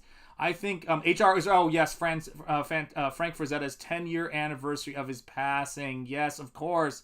How did I miss that? Yes, rest in peace, Frank Frazetta. My wonderful, amazing, incredible, and stupendous wife, Mrs. Enjeti, got me for Valentine's Day the gigantic Frank Frazetta book. And actually, let me see if I can do this without doxing myself too much. If you look over there on my sofa, there's my slippers, you can see the Frank Frazetta Taschen book. It is absolutely awesome, and I love it, you know? Oh, thought it was a Batman reference. Yeah, there you go. Yeah, it could be. Yeah, really? Twice? Laugh out loud? Yeah, you can't do something right, don't do anything at all. Yeah, absolutely. I'm pizza. Right on. Yeah, man. I mean, it's that book is great, and you want to talk about somebody whose work, you know, left a tremendous legacy. I was saying to last night, I was talking to Gabe, and I was talking about Frank Frazetta, and I said, you know, he felt like he wished he had gotten painting a lot sooner, and because he felt like, you know, he's like, I spent so much time doing other things, and he was like, Frazetta really thought. I said, yeah, man, it's like he started painting later on, and I said, I don't necessarily think that those kinds of regrets are particularly good, but I know for a fact that I don't want to look back ever and say that I was here in this space when this stuff was happening and I didn't make a book and I didn't put Nosfero out. And I'm so glad to have all the pages painted, you know, to have the story all where it needs to be. I still am working on the script and putting that stuff together. But I know the book is done. It exists. And it's, oh God, is it a great feeling, guys. The relief is so fantastic. Yes, indeed. Hold on a second here. Yeah, press F for Frank Frazetta. Indeed. Yep. Yeah, what a legend. I mean, giants have walked amongst us, and he is absolutely a giant in the field. You know, I mean, that's what it is. Paulus Arts absolutely helps everyone else to avoid it in the future, too. Yeah, I mean, what is some great... Frank Frazetta is, you're absolutely right, Frank Frazetta is the greatest of all time. I mean, what he's done is incredible. Is this your dog? No, it's not, although it looks a lot like Captain Chokeout's dog because he has cane corsos. This is inspired by my love of King Kong, and there's certain sculptors who, weirdly, I love dogs, I love painting dogs, and I love the Hound of the Baskervilles. But there's a lot of what I love about this guy, Tomek Radziewicz, I think is his name, and he does gorilla sculptures. And this is a sculpture he did for a company called Rebor. And I just love, you know, mammals and that kind of power. But take a look at this thing. Having reference like this, where I can get at it when I work, I love having 3D stuff around me. I love it. And there's a fair amount of crocodiles and things like that, and alligators in my stuff too. And I forget who this is by. God, it's got dust on it like so many things. But look at this. I mean, this stuff is, this stuff is great for reference when I need reference. I love using stuff like this and having it handy. Isn't that great? So yeah, there's some really great stuff out there for me to use for reference when I'm painting the world of Nosfero. And since it takes place, or it has elements that take place in, the Egypt of the Nameless City, H.P. Lovecraft's Egypt, not actual, Egypt. It is a blast to have things like that kicking around, because I'm going to be doing some stuff with some gigantic Nile albino crocodiles and things like that. I want to have just it to have elements of the world that are alluding to very high fantasy elements. And I think a lot of that was inspired by the madness of at the Mountains of Madness, those giant albino penguins and all of the stuff Lovecraft would do. I love the idea of a kind of ancient world that is there but not been discovered yet, and which I'm sure exists, but I want it to be a very fantasy version of these worlds. And so it's not like this doesn't take place in an actual Europe. It takes place in kind of like a Hammer horror Europe of like the 1970s and 60s. And I love that aspect, because I'm not going for realism as much as I'm going for immaculate reality. And verisimilitude as well. Much like Batman 1989, another huge touchstone for me. That's definitely one. Yeah, albino Shanth. That's Michael Bancroft is albino Shanth. Albino penguins, yes, giant albino penguins. Nope, not looking good for try number 3. Not sure what that was. Did you hear that? They just found and document the largest great white that they ever have. That is terrifying and exciting. Start a zoo. Agreed. I do have a little mini zoo here. Wow, that's cool. Yeah, ooh, articulated jaw. Yeah, you need all of that stuff. I've got a Komodo dragon, which is another one of my favorite animals to paint over there by Rebor as well. They make great stuff. Yeah. Melanin deficient penguins. That's how we refer to them. You're absolutely right. Yeah, let's be PC. Agreed. Let's all be more PC, folks. We've got to do it. They want us to. No, Sharky, says Cranberry Langers. Yeah. Guys, I'm telling you what, we have some great whites. We're famous for great whites up here in the Northeast, as you know. The basis of Jaws was one of many great white shark attacks in the Jersey area, Jersey Shore. And yeah, there is some insane stuff about. But yeah, great white sharks are not to be messed with. They are incredible animals, but we have a lot of them wash up on the beach. They've been happening here, been hunting here more and more, but it's wild. When you see them washed up on the beach, you're like, that is a big fish. And we are going to need a bigger boat, dare I say. Yeah, crazy stuff, man. Yeah, great white shark. I've been drawing sharks since I was a kid. Some of my first things I ever liked to draw were great white sharks. I would take that computer paper they used to print out that had the holes punched in the side and be connected. You had to tear it off. I'd spread it across the floor and just draw a giant shark as big as I could all the way down the paper. I just love sharks, man. They're so fun. They're hard to draw well. But you guys know, in the Downcast piece that is in the Zaid Comics CG Vacation book, I did a giant shark in that, man. Love that stuff. Yeah. Meg 2 trailer looks stupid awesome. Yeah, we had fun with that movie. Yeah, the 1916 shark attacks are brutal. Grim Life Collective actually visited where they happened recently. The rock band Great White, of course. Yeah, acid wash jeans for life, yo. Penguins with a shade of Malin White. That's absolutely right. I always use Malin White. Never forget. It is the truth. Was it the Leviathan shark? That is terrifying. Might offend the penguins. It's true. It's true. We want to keep we have a huge penguin audience. Teflon Ron says, hail Cranberry Langers. Someday Leviathan will show his scaly head. Agreed. Exactly, Timmy Mello. Yeah, Megalodons terrify me. They absolutely do. Unabashed clarity is what we need. Half measures, half steps are for half wits. Amen. Not the movie that was stupid, says husband Socrates. I love sharks as a kid, too. I used to pore over shark encyclopedias. Me, too. National Geographic, anything I get my hands on. That would be try number 4. Sean's world is like the movie Mystery Island with giant chickens and stuff. Agreed. That is my world. Woohoo! That's right. Thulu sleeps. Absolutely right. Yeah, man. I mean, when you think about the lore, like I'm creating stuff that's very much in the Lovecraft vein, but it's also it's new stuff. Like I will write text of different Lovecraftian language that the vampires speak. And a lot of it's kind of throwaway stuff, but there are references in it that if you were paying attention, you could kind of go, oh, okay, I think I see what Shanth's trying to talk about here.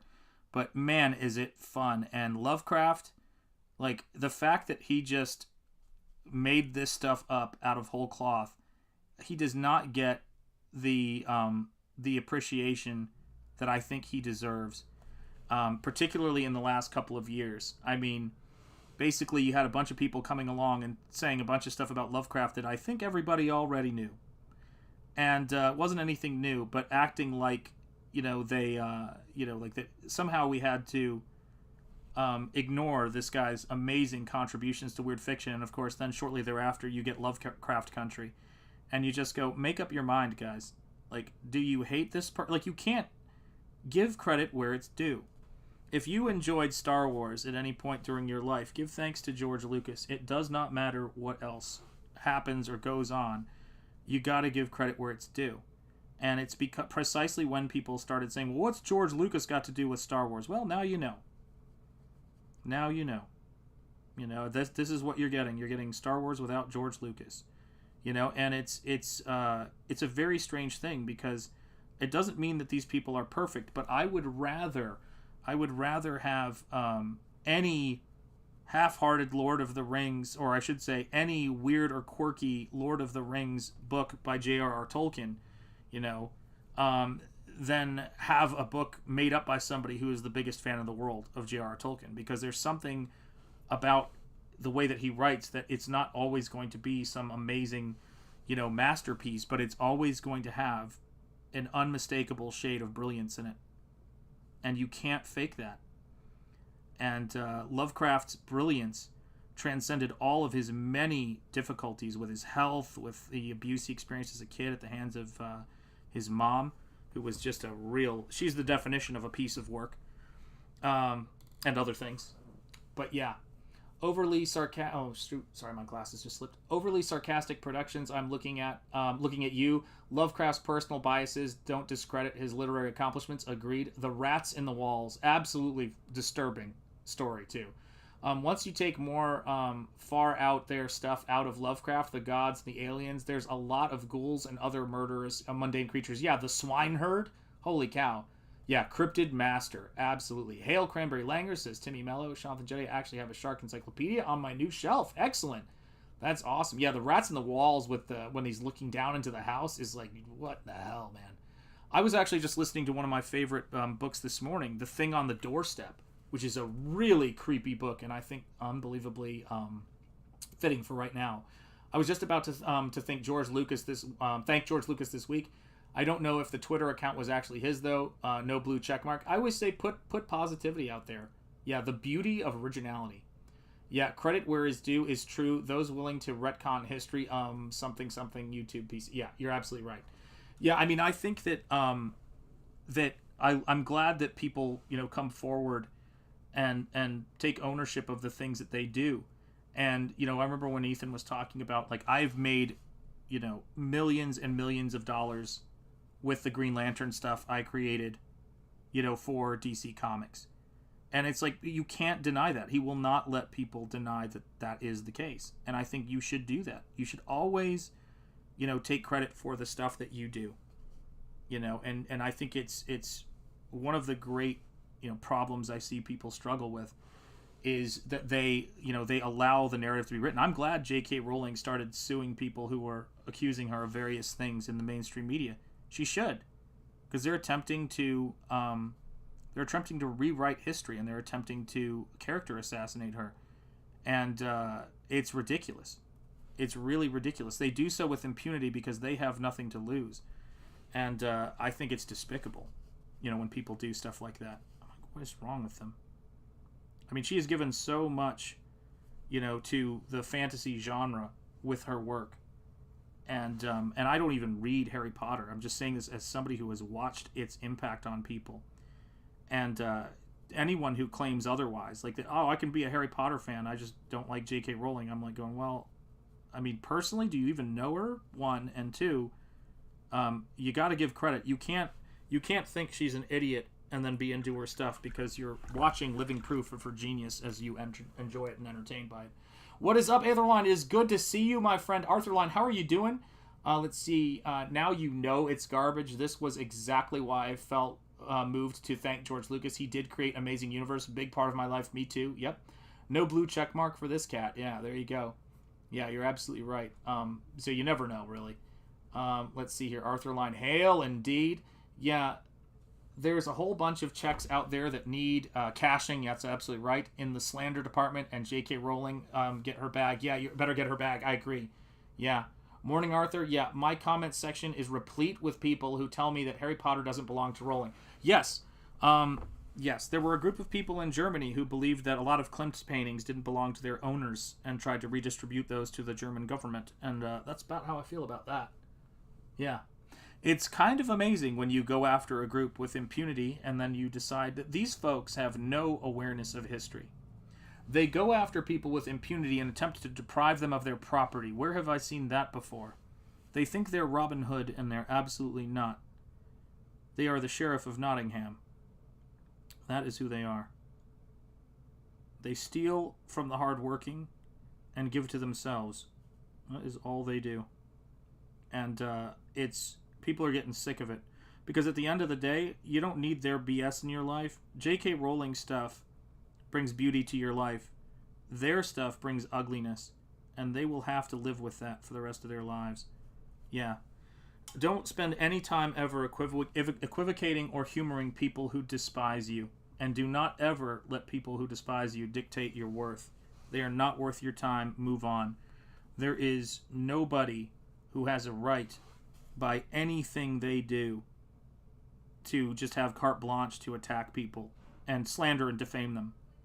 And defamation, like when somebody tries to have a good faith argument with you or talk to you in a certain way, I don't speak or what's the word I'm looking for?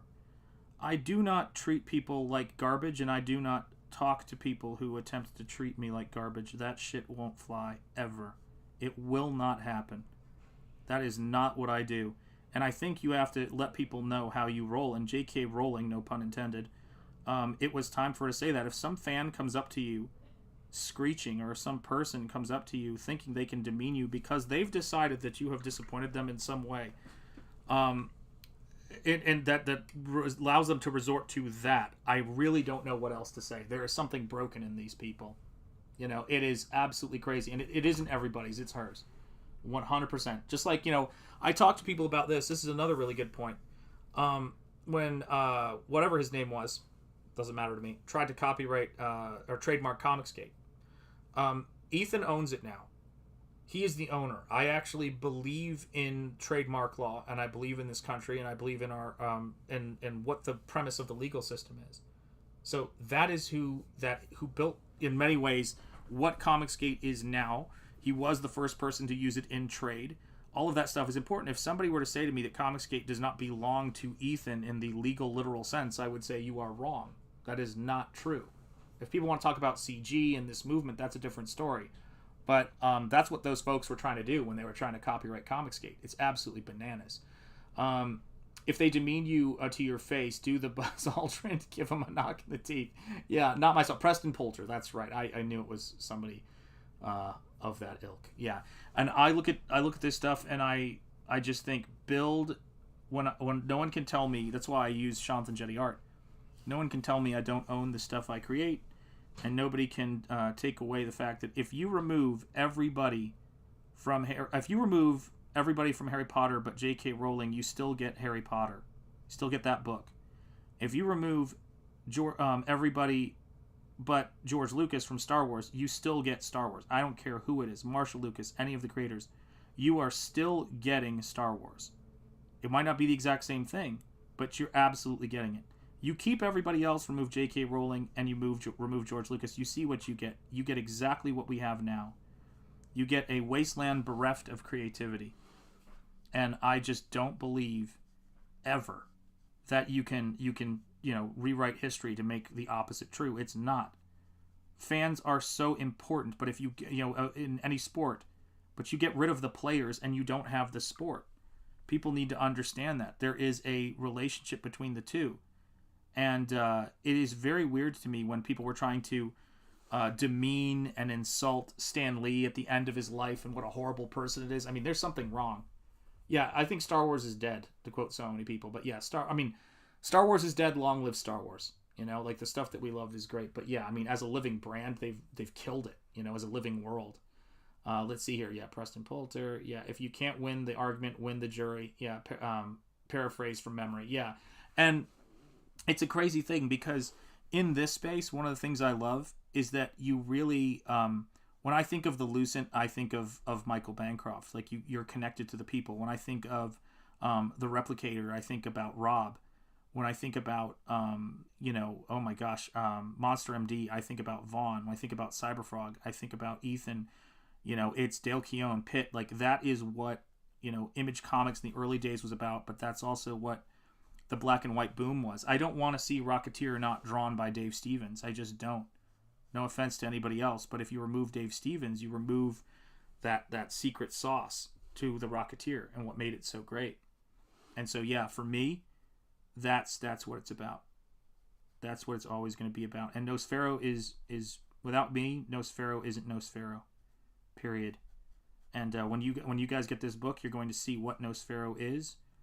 And you've already seen some really good peeks at it, but you're going to see what this world is. And there are things in that book, I can assure you, that nobody who was writing for the mainstream or writing from any other place but pure creativity and creative freedom would write the stuff that's in Nosfero. That's not the kind of book it is. Timothy Fitzgerald, it is great to see you. About to take the kids to the park. Can't wait to get my Nosfero. I can't wait to get it to you, Timothy Fitzgerald. And thank you so much for being in here today. It's great to see you, Timothy Fitzgerald. Hail to you, man. Hail Shanth just passing through. Absolutely, man. Thank you so much. I appreciate it. Let's see here. Great to see you, Timothy Fitzgerald. You have to attack the stronghold, and the moral pillars of the country are Stan Lee, George Lucas, Superman, God, patriotism. You're absolutely right. Yeah, they killed it. They absolutely did. Without Shanth, Nosfero is Grossfero. Absolutely. At Cranberry Langers, don't forget Tolkien. Oh, my goodness, yeah. That is without a doubt. I mean, that is a monstrosity, what they did with Tolkien. Yeah, these people and IPs are icons. You're absolutely right. If you remove the artist-writer, you remove the soul of the IP. Yeah, we are bereaving the bereft. Well, here's the interesting thing about it, too, and I think this is a good place to kind of wrap up. I have heard several times, and it's great, I have heard Hostman Socrates talk about Kevin Eastman. I have a signed print of the first trade paperback of Teenage Mutant Ninja Turtles that I ordered directly from Kevin Eastman. I'm a big fan of his. And no matter how skilled artists are who take on Teenage Mutant Ninja Turtles, there is something so pure about when Peter Laird and Kevin Eastman worked together on that book. And whenever I see an Eastman sketch of the Ninja Turtles, it's got something in it that is special and unique to Kevin Eastman. And I think that's always true with artists and their creations. There's always something special about it, and you're absolutely right. If you remove the artist-writer, you remove the soul of the IP 100%. And Nintendo and Mario and all that stuff is proof of what happens when you keep those things together. 100% true. Steve Ditko is another example. Hail and rest in peace to Steve Ditko. Yeah, we'll never forget Tolkien and C.S. Lewis. Absolutely right. Timothy Fitzgerald from Cranberry Langers. The list is too long. You're absolutely right. No pig, no bacon. Right on, awesome one. You're right. Shanth J. Art. Kevin did a Red Sonja cover that I'm eyeing to buy. Don't miss that opportunity. You're absolutely right. Yeah, no escapism is left intact. Yeah, without Shanth, Nosfero is Nosfero. Oh my God, groomsman. You have to give me a call so we can have these old man jokes together. Always appreciate it. All right, guys. I'm going to wrap up this stream. Thank you so much. Hopefully the credits are updated properly. We will see. I think I've updated them. And if they're not, I will take another run at them. So we'll see how this goes. But thank you guys for being here. Make sure you hit the like on your way out. Make sure you're subscribed. As always, Nosfero the Crypt Walker is still available on Indiegogo. It's going to be closing soon. I will let you guys know. This artwork you're seeing here, these trading cards, will be put up on there when they are done, because I will be selling these originals. And all sorts of other fun, exciting stuff is coming on these channels. Animation, artwork, just all sorts of cool stuff, and all stuff that's leading to the future. So Nosfero is wrapping up, and it's going to be great to get a lot of this stuff out. Without Shanth, no, stop it, the groomsman, stop. Cranberry Langers. Thank you, American Comics Company, Duck Bacon, Hostman, Socrates, all of you great folks for being here. Cranberry Langers, John, Stephen Rockwood, shout out to you, Michael Bancroft. Yours and Kelsey's are my favorite streams. Thank you, Michael Bancroft. Oh, I love your streams too, brother. Mwah! To Australia, to you and Mel and Victoria and Clark Savage Bancroft. Much love. Nosfero. Stop it, the groomsman. Behave. Yeah, ciao everyone. Bye, Sean. Stephen Rockwood, John. Everybody have a great day. You have a great day, my brother, Stephen Rockwood. Take care, all. And much love, and I will see you guys soon, and enjoy the credits, and hopefully they're updated. If not, I'm going to restart those credits, and I'm going to come back, so that's how it is. There you go. No Shanth, no Nosfero. I love it. Bye, Shanth. Take care, everybody. I will see you guys soon. Stay gold, speak easy, and peace.